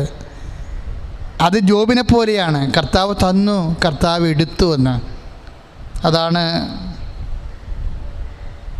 എല്ലാം തികഞ്ഞവളായി ഞാൻ ഇവിടെ നിന്ന് പോയി, ഒന്നുമില്ലാത്തവളായി കർത്താവ് എന്നെ തിരിച്ചയച്ചു. അപ്പം തിരിച്ചയച്ചതും ആരാണെന്നാണ് പറയണത്? കർത്താവാണ്. നിന്നെ തിരിച്ചയക്കുമ്പോഴേ എങ്ങോട്ടാണ് അയക്കണത്? ഈ ബെത്ലഹേമിലേക്കാണ് തിരിച്ചയക്കണത്. രക്ഷകൻ ജനിക്കുന്ന ആ സ്ഥലത്തിലേക്ക് തിരിച്ചയക്കുകയാണ്. പക്ഷെ ഒന്നുമില്ലാത്തവളായി. നവോമി വന്നതുപോലെ തന്നെയാണ് അമ്മ മാതാവ് ഒരു കാലത്ത് തിരിച്ചു വന്ന് നിങ്ങൾ ഓർക്കുമ്പോഴേ എല്ലാം പെട്ടെന്ന് മനസ്സിലാകും. നവോമി ഒന്നുമില്ലാത്തവളായി ബെത്ലഹേമിലേക്ക് വരകണത് പോലെ തന്നെയാണ് കാലിത്തൊഴുത്തിലേക്ക് നിറവയറുമായിട്ട് അമ്മ തിരിച്ചു വന്നതെന്ന് ഓർക്കുമ്പോഴേ നമുക്കെല്ലാം മനസ്സിലാകും. നവോമിക്ക് എന്താ പറയണത്? കർത്താവാണ് എന്നെ തിരിച്ചയച്ചതെന്ന്. അപ്പോഴും വിശ്വാസം വിട്ടുകൊടുക്കാൻ, ഒന്നുമില്ലാത്തവളായി തിരിച്ചു വരുമ്പോഴും വിശ്വാസം വിട്ടുകൊടുക്കാൻ തയ്യാറല്ല. അതാണ് ജെസ്സയുടെ പേര്. സാമ്പത്തികമായ തകർച്ച വരുമ്പോഴും തിരിച്ച് ഒന്നുമില്ലായ്മ കുപ്പ് കുത്തുമ്പോഴും വിശ്വാസത്തെ മുറുകെ പിടിക്കുന്ന ഒരു മനോഭാവമുണ്ട്. അതാണ് ജസ്സയുടെ പേര്, കിളിർക്കുന്ന പേര്, രക്ഷകനെ ഉയർത്ത് എഴുന്നേൽപ്പിക്കുന്ന പേര്. ശ്രുതികട്ടെ ഹല്ലേലൂയ. യേശുവേ സ്തോത്രം. ഹല്ലേലൂയ, ഹല്ലേലൂയ, ഹല്ലേലൂയ. യേശുവേ സ്തുതി. ഹല്ലേലൂയ, ഹല്ലേലൂയ, ഹല്ലേലൂയ. യേശുവേ നന്ദി. ഹല്ലേലൂയ, ഹല്ലേലൂയ, ഹല്ലേലൂയ. യേശുവേ നന്ദി. ഹല്ലേലൂയ, ഹല്ലേലൂയ, ഹല്ലേലൂയ. യേശുവേ നന്ദി. ഹല്ലേലൂയ, ഹല്ലേലൂയ, ഹല്ലേലൂയ, ഹല്ലേലൂയ, ഹല്ലേലൂയ, ഹല്ലേലൂയ. ഓ അഭിഷേകമേ, ഓ അഭിഷേകമേ, കാറ്റായി വീശണമേ, തീ കാറ്റായി വീശണമേ. ഓ അഭിഷേകമേ, ഓ അഭിഷേകമേ, കാറ്റായി വീശണമേ, തീ കാറ്റായി വീശണമേ, കാറ്റായി വീശണമേ, തീ കാറ്റായി വീശണമേ. മക്കളെ, ഇല്ലെങ്കിലും വിശ്വാസത്തിൽ നിന്ന് നിലനിൽക്കുമ്പോൾ കർത്താവ് എല്ലാ ഇല്ലായ്മകളും വല്ലായ്മകളും ആക്ഷേപങ്ങളിലുമൊക്കെ അപ്പോഴും വിശ്വാസത്തോടെ കർത്താവിനെ തന്നെ അനുസ്മരിക്കുന്നവരുണ്ട്. ആ അനുസ്മരണിക്കുന്നവരുടെ ഉള്ളിൽ കർത്താവ് ചില ചിന്തകൾ കൊടുക്കും. അങ്ങനെയാണ് പിന്നെ ഒന്നേന്ന് മനുഷ്യൻ തുടങ്ങണത്. ഇപ്പോൾ റൂത്തിന് മരുമകൾക്ക് ഒരു ചിന്ത കൊടുത്തു. മരുമകൾ പറയും, അമ്മ ബാർലി കൊയ്ത്ത് നടക്കുന്നുണ്ടല്ലോ, ഞാൻ പോയി കാലാ പെറുക്കട്ടെ എന്ന് ചോദിക്കും. ഒന്നുമില്ലേ, പട്ടിണിയാണ്, ഭക്ഷണം കഴിക്കാനുള്ള മാർഗം പോലും ഇല്ല. അതാണ് കാലാ പെറുക്കുന്നവരെന്ന് പറഞ്ഞു കഴിഞ്ഞാൽ, കൊയ്ത്ത് കഴിയുമ്പോൾ ഇസ്രയേലിലൊരു നിയമമുണ്ട്. പാവപ്പെട്ടവർ ആ കൊയ്ത്തുകാർ ഉപേക്ഷിച്ച് കളഞ്ഞ കതിര് എന്തെങ്കിലും പാടശേഖരത്തിൽ താഴെ വീണ് കിടക്കുന്നുണ്ടെങ്കിൽ ഒരു കലവും കൊണ്ട് ചെന്ന് അത് പെറുക്കിയെടുക്കും. അതിനാണ് കാലാ പെറുക്കണം എന്ന് പറയണത്. അപ്പോൾ സ്വന്തമായിട്ട് പാടശേഖരമില്ല, കൃഷിയുമില്ല. അപ്പോൾ കൊയ്ത്തുകാർ പോകുമ്പോൾ അവിടെ ഭയങ്കര ആട്ടുംതുപ്പുവാടേ. അങ്ങനെ ആരും പോകത്തില്ല, ഒരുമാതിരിപ്പെട്ട മാന്യതയുള്ളവരാരും പോകത്തില്ല. കാര്യം അവിടെ ഭയങ്കര തെറിയും ബഹളമൊക്കെയാണ് കാലാപെറുക്കുന്ന സ്ഥലത്ത്, ഭയങ്കര ഇടിയും. തന്നെ കൊയ്ത്തുകാർ തന്നെ കുറച്ച് കഴിയുമ്പോൾ പെറുക്കാൻ വേണ്ടി പെറുക്കാൻ വന്നവരെ ഇങ്ങനെ തോന്നിവാസമൊക്കെ പറഞ്ഞ് ഓടിക്കും. അപ്പോൾ എന്നിട്ട് അങ്ങനെ പോയി നാട്ടുകാരുടെ ഓരോ വർത്തമാനമൊക്കെ കേട്ട് പോയി പെറുക്കുക എന്ന് വെച്ച് കഴിഞ്ഞാൽ അപമാനിച്ചും ജീവിക്കാൻ വേണ്ടി ക്ഷാമമായി പോയില്ലേ നാട്ടിലെ. ഇപ്പോൾ നവമിയോട് പറയും, റൂത്ത് പറയും, ഞാൻ പോയി കാലാ പെറുക്കട്ടെ എന്ന് ചോദിക്കും. അപ്പം നിവൃത്തിയില്ലാത്ത കൊണ്ട് ഇവർ അഭിമാനികളാണ്. എബിമേലെക്കിന് ഭർത്താവിന് ഭയങ്കര തോട്ടങ്ങളൊക്കെ ഉണ്ടായിരുന്ന ആളാണ്. ഇപ്പം ഒന്നും ഇല്ലാതായി. ഒരു മനുഷ്യനിങ്ങനെ തീരണ കണ്ടില്ലേ. അപ്പോൾ അങ്ങനെയൊന്നും പറഞ്ഞു വിടുന്ന ആളല്ല. അവരുടെ കുടുംബത്തിൽ നിന്ന് അങ്ങനെ ഈ പണിക്കൊന്നും ആരും പോകത്തില്ല. കാര്യം എബിമേലെക്കെന്ന് പറയണ ഈ നവോമിയുടെ ഭർത്താവ് ഭയങ്കര ധനാഢ്യനായിരുന്നു. അവർക്കും ബാല്യത്തോട്ടങ്ങളൊക്കെ ഉണ്ടായി, പക്ഷേ ഇപ്പം കൃഷി ചെയ്യണില്ല. അപ്പോൾ അത് റൂത്ത് ചോദിക്കും, കലാപെറുക്കണവരുടെ സ്വരം കേൾക്കണമല്ല, ഞാനും കലവും കൊണ്ട് പോട്ടെ എന്ന് ചോദിക്കും. അത് നിങ്ങൾ ആ ജീവിതത്തെ ജീവിച്ചാൽ നമുക്ക് മനസ്സിലാകും. അങ്ങനെയുള്ള ജീവിതത്തിലേക്ക്, അതായത് ഇവരിങ്ങനെ എണിയും പാമ്പും പോലെ 99 നേരെ പാമ്പ് കൊത്തി കൊണ്ടുവന്ന് 2 വെച്ചിരിക്കുകയാണ് ഇവരെ. അപ്പോഴാണ് പട്ടിണിക്ക് കലാപെറുക്കാൻ പോട്ടെ എന്നും. അവളെന്തൊരു നല്ല സ്ത്രീയാണ് ശരിക്കും, നല്ല മിടുക്കിയായിരുന്ന, നിറച്ച് പൊന്നൊക്കെ ഇട്ടുകൊണ്ട് നടന്ന ഒരു മരുമോളാണ്. അവളിപ്പോൾ കലവും എടുത്തുകൊണ്ട് കലാപെറുക്കാൻ പോട്ടെന്ന് ചോദിച്ചാൽ നിങ്ങൾക്കത് മനസ്സിലാവും ശരിക്കും പറഞ്ഞാൽ. അപ്പം നവോമി മനസ്സോടെ മകൾ പോകുമെന്ന് പറയും. അല്ലെങ്കിൽ നമ്മൾ രണ്ടും പട്ടണി ചെന്നും കിടന്ന് മരിക്കത്തില്ല, മോൾ പോകാൻ പറയും. അവൾ പോയി കാലാ പെറുക്കുമ്പോൾ ഇങ്ങനെ കൊയ്ത്തുകാർ ബാലിൻ്റെ കൊയ്തുകൊണ്ട് പോണ സമയത്ത് പിറകിൽ നിന്ന് അത് താഴെ കൊയ്യുമ്പോൾ താഴെ വീണ് പോയ ബാർലി എല്ലാം പെറുക്കി കരത്തി വെക്കുമ്പോൾ ഒരു ഉച്ചയാകുമ്പോൾ ഇതിൻ്റെ ഈ ബാർലിത്തോട്ടത്തിൻ്റെ ഉടമസ്ഥൻ വരും. അവൻ്റെ പേര് ബോവാസ് എന്നാണ്. ബോവാസ് നമ്മുടെ ഔസപിതാവിൻ്റെ ടൈപ്പ് ഒരു സ്വഭാവക്കാരനാണ്. മിടുക്കനാണ്, മര്യാദക്കാരനാണ്, മാന്യനാണ്, നീതിമാനാണ്. ഈ ബോവാസ് ആദ്യം തൻ്റെ പാടശേഖരത്തിൽ കൊയ്യാൻ വേണ്ടി നിൽക്കുന്നവരെ കൊയ്ത്ത് കാണാൻ വേണ്ടി വരുമ്പോഴേ ആദ്യം ബോവാസ് പറഞ്ഞൊരു വാക്കുണ്ട്. എന്താണ്? കർത്താവ് നിങ്ങളോട് കൂടെയെന്ന്. എന്തൊരു മനോഹരമാണ് ഈ ബൈബിള്. കർത്താവ് അവർ കാണിക്കുന്നുണ്ട്. ഞാൻ നോക്കി പറയാം. റൂത്തിൻ്റെ 2:4 ബോവാസ് വരണതാണ്. ബോവാസ് വന്നിട്ട് കൊയ്ത്തുകാരെ കണ്ടിട്ട് പറയും, കർത്താവ് നിങ്ങളോട് കൂടെ. അപ്പോൾ കൊയ്ത്തുകാർ പറയുന്നൊരു വാക്കുണ്ട്, അങ്ങയുടെ ദൈവം അങ്ങയെ അനുഗ്രഹിക്കട്ടെ എന്ന് തിരിച്ചു പറയും. നമ്മുടെ കൊയ്ത്ത് മേഖലകളിലും പാടശേഖര മേഖലയിലുമൊക്കെ ജനങ്ങൾ പറയണത് വിശ്വാസത്തിൻ്റെ വർത്തമാനങ്ങളാണോ? അല്ല. അതാണ് വിഷയം. നമ്മുടെ സംസാരങ്ങൾ പോലും ഏത് കാലത്തായാലും, അതായത് ഉത്സവത്തിൻ്റെ കാലത്തും ഉറകെട്ടുപോയ കാലത്തും ഒരേ വർത്തമാനം പറയുന്നവരാണ് ദൈവജനമെന്ന് പറയണത്. അതാണ് സംഭവം. ഉപവാസം സമൃദ്ധിയുടെ കാലത്ത് വന്നിട്ട് പറയണത് എന്താണ്? കർത്താവിനെക്കുറിച്ചാണ് സംസാരിക്കണം. മക്കളെ, ഏത് കാലാവസ്ഥകളും മാറിയാലും കർത്താവിനെക്കുറിച്ച് മാത്രം സംസാരിക്കാൻ കഴിയണേ. ഒന്ന് പ്രാർത്ഥിച്ച്, കർത്താവേ, ഉത്സവത്തിൻ്റെ കാലത്തും ഉറകെട്ടു പോണ കാലത്തും കർത്താവേ, കർത്താവിനെക്കുറിച്ച് സംസാരിക്കുവാനും വിശ്വാസ വചനങ്ങളാലെ പരസ്പരം അഭിവാദനം ചെയ്യുവാനും ആവശ്യമായ വിശ്വാസത്താൽ എന്നെ അഭിഷേകം ചെയ്യണമേ. ശ്രുതികട ഹല്ലേലൂയ. ഹല്ലേലൂയ ഹല്ലേലൂയ ഹല്ലേലൂയ യേശുവേ ഹല്ലേലൂയ ഹല്ലേലൂയ യേശുവേ സ്തുതി ഹല്ലേലൂയ ഹല്ലേലൂയ ഹല്ലേലൂയ ഹല്ലേലൂയ ഹല്ലേലൂയ യേശുവേ നന്ദി ഹല്ലേലൂയ ഹല്ലേലൂയ യേശുവേ നന്ദി ഹല്ലേലൂയ ഹല്ലേലൂയ ഹല്ലേലൂയ മഹത്വം മഹത്വം കർത്താവേ. ഓ അഗ്നി അഭിഷേകമേ, ഓ അഗ്നി അഭിഷേകമേ, കാറ്റായി വീശണമേ, തീക്കാറ്റായി വീശണമേ. ഓ അഗ്നി അഭിഷേകമേ, ഓ അഗ്നി അഭിഷേകമേ, കാറ്റായി വീശണമേ, തീക്കാറ്റായി വീശണമേ. Praise the Lord. ഹല്ലേലൂയ. യേശുവേ സ്തോത്രം. എന്നിട്ട് പെട്ടെന്ന് ഈ ബോവാസ് റൂത്തിനെ കാണുന്നൊരു ഭാഗമുണ്ട്. റൂത്ത് 2:7 ബോവാസ് ചോദിക്കും, ആരാണത് എന്ന് പറയും. കാര്യം ഇസ്രായേൽക്കാരി അല്ലാത്ത ഒരാളിൻ്റെ മുഖലക്ഷണം കണ്ടപ്പോൾ ബോവാസിന് മനസ്സിലാകും. അപ്പോൾ ബോവാസിൻ്റെ മൂപ്പൻ പറയും, അത് മോവാബിയാണ്, നമ്മുടെ നവോമിയുടെ മരുമോളാണെന്ന് പറയും. അവർ തിരിച്ചു പോന്നു എന്ന് പറയും. എന്നിട്ട് ഒരു ഐഡൻറ്റിഫിക്കേഷൻ പറയും. ഈ മൂപ്പൻ പറയും, ഞാൻ അവളെ കാലാപറക്കാൻ അനുഭവിച്ചിട്ടുണ്ട്. എന്താ കാരണം? അവൾ രാവിലെ വന്നതാണ്, ഇപ്പോൾ ഉച്ച കഴിഞ്ഞിട്ടും ഇന്ന് ഈ നിമിഷം വരെ ഒരു തുള്ളി വെള്ളം കുടിച്ചിട്ടില്ല. അവൾ കഠിനാധ്വാനം ചെയ്തുകൊണ്ട് കാലാപറക്കിക്കൊണ്ടിരിക്കുകയാണ്. അതാണ് മോവാബ് ഈ റൂത്തിനെക്കുറിച്ച് കൊടുക്കുന്ന സർട്ടിഫിക്കറ്റ്. മനോഹരമാണ്. അപ്പോൾ അയാളും ശ്രദ്ധിച്ചെന്ന അർത്ഥം എന്ന് വെച്ച് കഴിഞ്ഞാൽ വെള്ളം പോലും കുടിക്കാതെ എന്നുകൊണ്ട് കഠിനാധ്വാനം ചെയ്യുകയാണ്.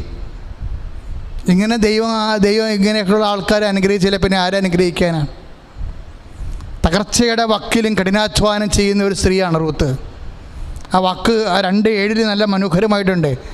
അവൾ എന്നിട്ട് 2:10 വരുമ്പോൾ മോവാബ് റൂത്തിനോട് സംസാരിക്കും, മകളെ എന്ന് വിളിക്കും. അപ്പം നമുക്കറിയാം, ബോവാസിന് അപ്പൻ്റെയും മകളുടെയും പ്രായമാണ് ഉള്ളത്. അതുകൊണ്ടാണ് മകളെ എന്ന് വിളിക്കുന്നത്. മകളെ, നീ ധൈര്യമായിരിക്കുക, നീ ഒരിടത്തും പോകണ്ട കാലാപറക്കാൻ, നിന്നെക്കുറിച്ച് ഞാൻ കുറേ കേട്ടായിരുന്നു എന്ന്. അപ്പോൾ റൂത്തെന്ന് വെച്ചാൽ അമ്മായിയമ്മയെ സംരക്ഷിക്കുന്ന ഒരു മരുമകളാണെന്നുള്ള ആ വാർത്ത അയൽവാസികളിൽ നിന്ന് കേട്ടിരിക്കുകയാണ്. അതുകൊണ്ടാണ് പറഞ്ഞത്, മകളെ നീ ഇനി ഒരിടത്തും പോകണ്ട, നമ്മുടെ തോട്ടത്തിൽ നമ്മുടെ പാടശേഖരത്തിൽ ആവശ്യത്തിന് കാലാപറക്കാനുണ്ടാകും, അതുകൊണ്ട് നീ ഇവിടെ തന്നെ നിന്നാൽ മതി, സമാധാനത്തെ വേലക്കാർ കുടിക്കുന്ന വെള്ളം നിനക്കും കുടിക്കാം, നീ വെള്ളം കുടിക്കാതെ നിൽക്കണം എന്നൊക്കെ ഞാൻ കേട്ടു, നീ കുടിക്കാണ്ടിരിക്കണ്ട. അതായത് വെള്ളം കുടിക്കാതെ നിൽക്കുന്ന ആ ഒരു അവസ്ഥ വരെ സൂക്ഷ്മതയോടെ ഈ ബോവാസ് തിരിച്ചറിയുകയാണ്. മനുഷ്യൻ്റെ ആവശ്യങ്ങളാണ് ഇതൊക്കെ, വെള്ളം എന്നൊക്കെ പറയണത്. അങ്ങനെ ഒരു പരിഗണനയുള്ള, ഇതാണ് ജെസ്സയുടെ വേരെന്ന് പറയണത്. തൻ്റെ പാടശേഖരത്തിൽ കാലാപറക്കാൻ വന്ന തൊഴിലാളി വെള്ളം കുടിക്കാതെ നിന്ന് ജോലി ചെയ്യുമ്പോൾ അവർക്കും വെള്ളം കൊടുക്കേണ്ടതാണെന്ന് പറഞ്ഞുകൊണ്ട് നിനക്കും വേലക്കാരുടെ കൂട്ടത്തിൽ നിന്ന് വെള്ളം കുടിക്കാമെന്ന് പറയുമ്പോഴുണ്ടാകുന്ന ഒരു മനോഭാവം, ഇതൊക്കെ സ്നേഹത്തിൻ്റെ, കരുതലിൻ്റെ, കരുണയുടെ ഒരു മനോഭാവമാണ്. കർത്താവ് നിന്നോട് കരുണ കാണിക്കാൻ നീ മറ്റുള്ളവരോട് കരുണ കാണിക്കുമ്പോഴാണ് ഈ രക്ഷക ജെസ്സയുടെ വേര് പൊട്ടിക്കിളിർക്കണത്. കർത്താവ് നിന്നോട് കരുണ കാണിക്കാൻ നീ മറ്റുള്ളവരോട് കരുണ കാണിക്കുമ്പോൾ സ്വാഭാവികമായി നിൻ്റെ കുടുംബത്തിൽ രക്ഷയുടെ വേര് ക്രിസ്തു ഉണർന്ന് പ്രകാശിക്കും.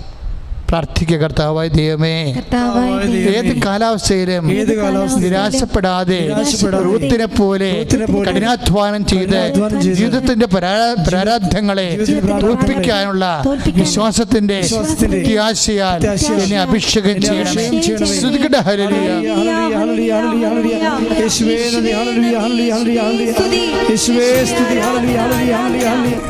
ഈ ബോവാസ് റൂത്തിനെ കാണുമ്പോൾ പറയുന്ന രണ്ടാമത്തെ ഒരു വചനമുണ്ട്, മകളെ, ഇപ്പോഴത്തെ ഒരു അവസ്ഥ കണ്ടിട്ട് നീ വിഷമിക്കുകയൊന്നും ചെയ്യരുത്.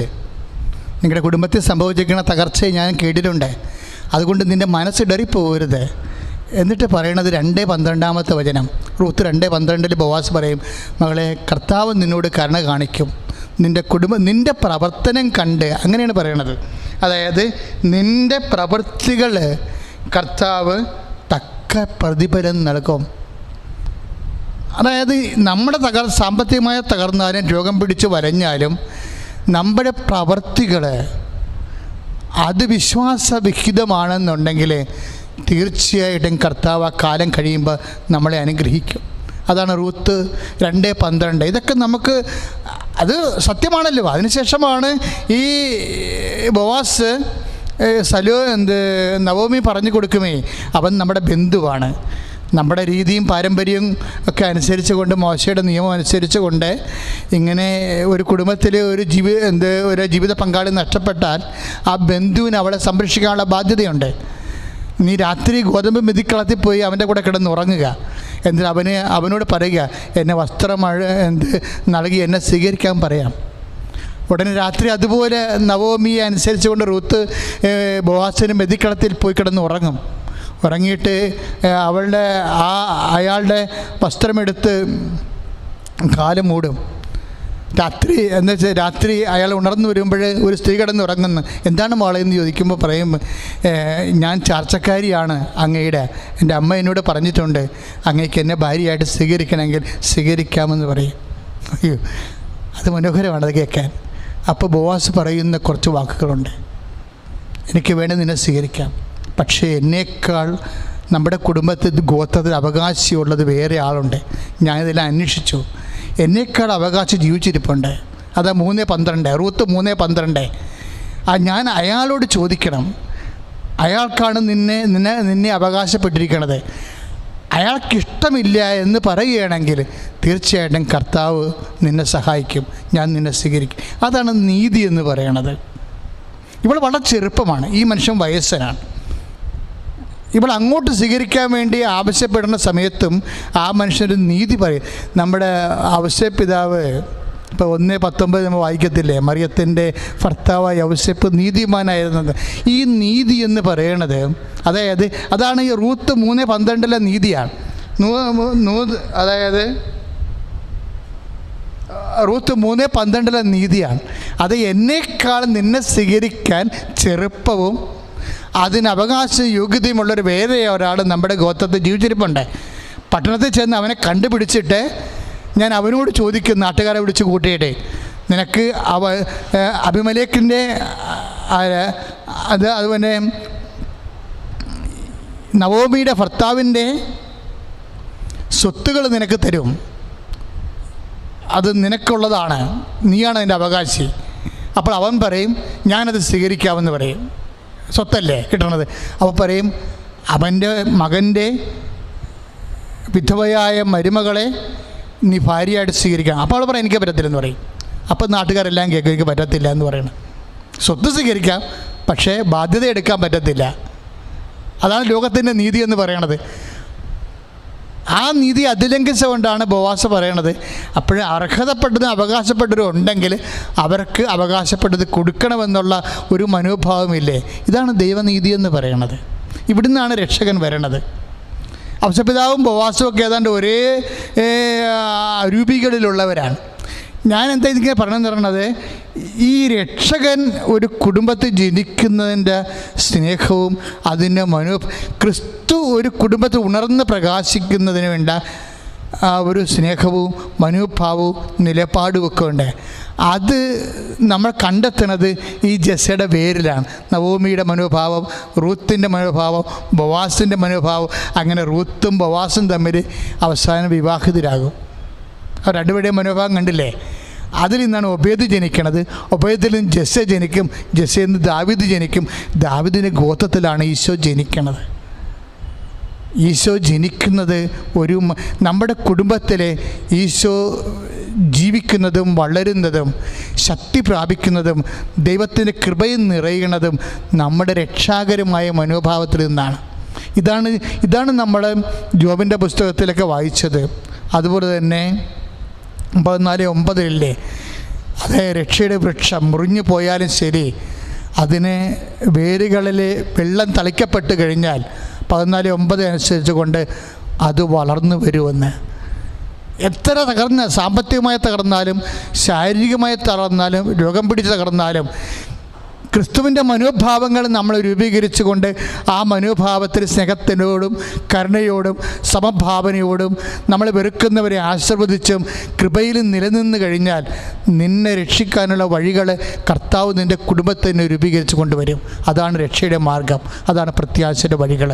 ശ്രുതികട ഹല്ലേലൂയ, യേശുവേ സ്തോത്രം, ഹല്ലേലൂയ, യേശുവേ നന്ദി, ഹല്ലേലൂയ, ഹല്ലേലൂയ, ഹല്ലേലൂയ, ഹല്ലേലൂയ, ഹല്ലേലൂയ, യേശുവേ ആരാധന, ആരാധന, ആരാധന, ഹല്ലേലൂയ, ഹല്ലേലൂയ, ഹല്ലേലൂയ, ആരാധന, ആരാധന, യേശുവേ ആരാധന.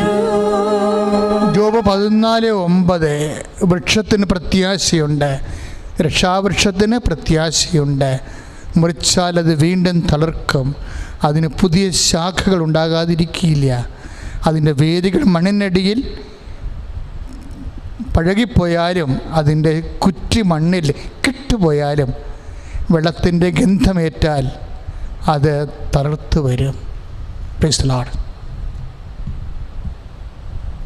പ്രിയമുള്ളവരെ, ഒരു നിമിഷം രോഗാതുരമായ എല്ലാ ഇടങ്ങളിലും കർത്താവിൻ്റെ വചനം, രക്ഷയുടെ വചനം, പ്രത്യാശയുടെ വചനം, സൗഖ്യത്തിൻ്റെയും ശക്തിയുടെയും പുനരുദ്ധാനത്തിൻ്റെയും വചനങ്ങളാണ് നമ്മൾ കേട്ടത്. ഈ വാക്കിൽ വിശ്വസിച്ചും ഈ വാക്കിനനുസരിച്ച് നമ്മുടെ മനോഭാവങ്ങളെ രക്ഷാകരമായി ക്രമീകരിച്ചും സ്നേഹവും കരുണയും സന്ധിപ്പും സംരക്ഷണവും ഒക്കെ വളർത്തിയെടുത്തുകൊണ്ട് ക്രിസ്തുവിനെ ഉയർത്തുക, കുടുംബത്തെ രക്ഷപ്പെടുത്താൻ ദൈവം നിങ്ങളെ സഹായിക്കട്ടെ എന്ന് പ്രാർത്ഥിക്കുന്നു. ഇപ്പോഴച്ഛൻ നിങ്ങളുടെ ജീവിതാവസ്ഥകളെ സമർപ്പിച്ചുകൊണ്ട് പ്രാർത്ഥിക്കുന്ന സമയമാണ്. നിങ്ങൾ അച്ഛൻ പ്രാർത്ഥിച്ച് തീരുന്നവരെ വിശ്വാസപ്രമാണം ചൊല്ലിക്കൊണ്ടിരുന്നാൽ മതി. നമുക്കിപ്പോഴേ അച്ഛൻ പ്രാർത്ഥിക്കാൻ തുടങ്ങുന്നു. മക്കളെ വിശ്വാസം പ്രമാണം ചൊല്ലിക്കൊണ്ടിരിക്കുക. കർത്താവേ, നിൻ്റെ ഉന്നതമായ നാമത്തിന് സ്തോത്രം ചെയ്യുന്നു. കർത്താവേ, നിൻ്റെ വിശുദ്ധ പൗരോഹിത്യത്തെ അങ്ങ് മഹത്വപ്പെടുത്തണമെന്ന് പ്രാർത്ഥിക്കുന്നു. കർത്താവേ, സഭയിലുള്ള സാന്നിധ്യത്തെ കർത്താവേ പ്രകടമാക്കണമെന്ന് പ്രാർത്ഥിക്കുന്നു. കർത്താവേ, ഈശോയെ ഉള്ളംകാലം മുതൽ കർത്താവേ അങ്ങയുടെ തിരുസന്നിധി രോഗികൾ പ്രാർത്ഥിക്കുന്നുണ്ട്. കർത്താവേ, ഉള്ളംകാലം മുതൽ കർത്താവേ ഉച്ചവരെ കർത്താവേ അങ്ങയുടെ രക്തം തളിക്കണമെന്ന് പ്രാർത്ഥിക്കുന്ന ഹൃദയ രോഗികളെ കർത്താവേ സ്പർശിച്ച് പ്രാർത്ഥിക്കുന്ന കർത്താവേ, അവരെ അങ്ങേ നിമിഷം സുഖപ്പെടുത്തുന്ന കർത്താവേ, കൃപാസനത്തിലെ കർത്താവേ ഒത്തിരിയേറെ മക്കൾ ഓൺലൈനിലൂടെ ഫേസ്ബുക്കിലൂടെ യൂട്യൂബിലൂടെ കർത്താവേ പ്രാർത്ഥനാ സഹായം കർത്താവേ ഗൂഗിൾ മീറ്റിലൂടെ കർത്താവേ അപേക്ഷിച്ചൊരു കർത്താവേ അവരെല്ലാം ഈ സമയത്ത് ഓർക്കുന്ന കർത്താവേ, അവരെല്ലാം നീ സ്പർശിക്കും കർത്താവേ. നടുവേനക്കാരെ സ്പർശിക്കണമേ കർത്താവേ, പങ്ക്രിയാസ് രോഗികളെ സ്പർശിക്കണം കർത്താവേ, ഷുഗർ രോഗികളെ സ്പർശിക്കണമേ കർത്താവേ, എല്ലാ രോഗികളെ കർത്താവേ നീ സ്പർശിക്കണം കർത്താവേ. എൻ്റെ കർത്താവിൻ്റെ ഉന്നതമായ നാമത്തിലെ സഭയുടെ അധികാരത്തെ അസ്ഥിരോഗങ്ങൾ വാതരോഗങ്ങൾ കർത്താവേ ഈ നിമിഷം സൗഖ്യമാകട്ടെ എന്ന് കൽപ്പിക്കുന്ന കർത്താവേ. ജോലി ഇല്ലാത്തൊരു കർത്താവേ, വീട് ഇല്ലാത്തൊരു കർത്താവേ, വിവാഹം ഒത്തുവരാത്തൊരു കർത്താവേ, വരുമാനം ഇല്ലാത്തൊരു കർത്താവേ, കുടുംബത്തിൽ കലഹമുള്ളൊരു കർത്താവേ, അവരെല്ലാം കർത്താവേ ആശീർവദിച്ചുകൊണ്ട് പ്രാർത്ഥിക്കാൻ ദൈവമേ. അന്യ നാടുകളും വിദേശത്തും കർത്താവേ ജീവിക്കുന്നവരും ജോലിയില്ലാതെ കൊറോണയിൽ താമസിക്കുന്ന കർത്താവേ, ഈശോ ജോലി കർത്താവേ രേഖാമൂലമുള്ള തകരാറുകൾ കർത്താവേ വിസ ഡിസ്പെയർ ആയി പോകുന്നവർ, വിസായ്ക്ക് വേണ്ടി ശ്രമിക്കുന്നവർ, കർത്താവെ IELTS പോലെയുള്ള പരീക്ഷകളിൽ കർത്താവ് പങ്കെടുക്കാൻ പോകുന്നവർ, ആ റിസൾട്ട് പ്രതീക്ഷിക്കുന്നവർ എല്ലാം കർത്താവ് അങ്ങോട്ട് തന്നെ സമർപ്പിച്ചുകൊണ്ട് പ്രാർത്ഥിക്കുകയാണ്.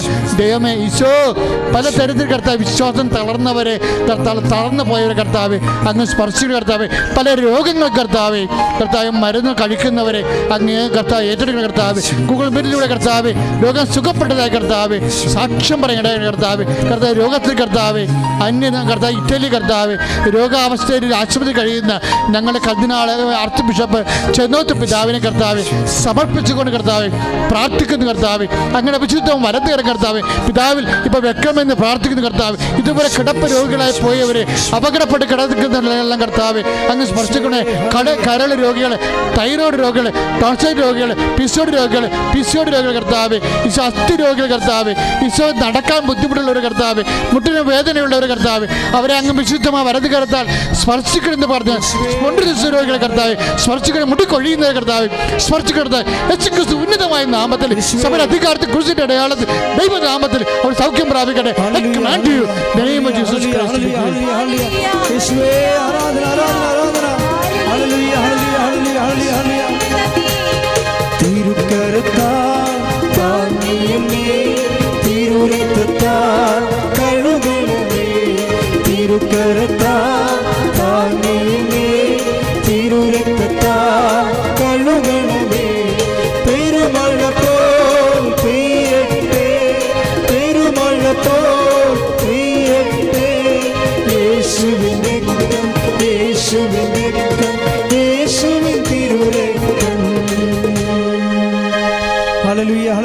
രണ്ട് കരങ്ങളും ഉയർത്തി സ്വരമുയർത്തി സ്തുതിച്ചുകൊണ്ട് യേശുവിന്റെ ആശീർവാദം സ്വീകരിക്കട്ടെ. ഹല്ലേലൂയ ഹല്ലേലൂയ ഹല്ലേലൂയ ഹല്ലേലൂയ ഹല്ലേലൂയ. യേശുവേ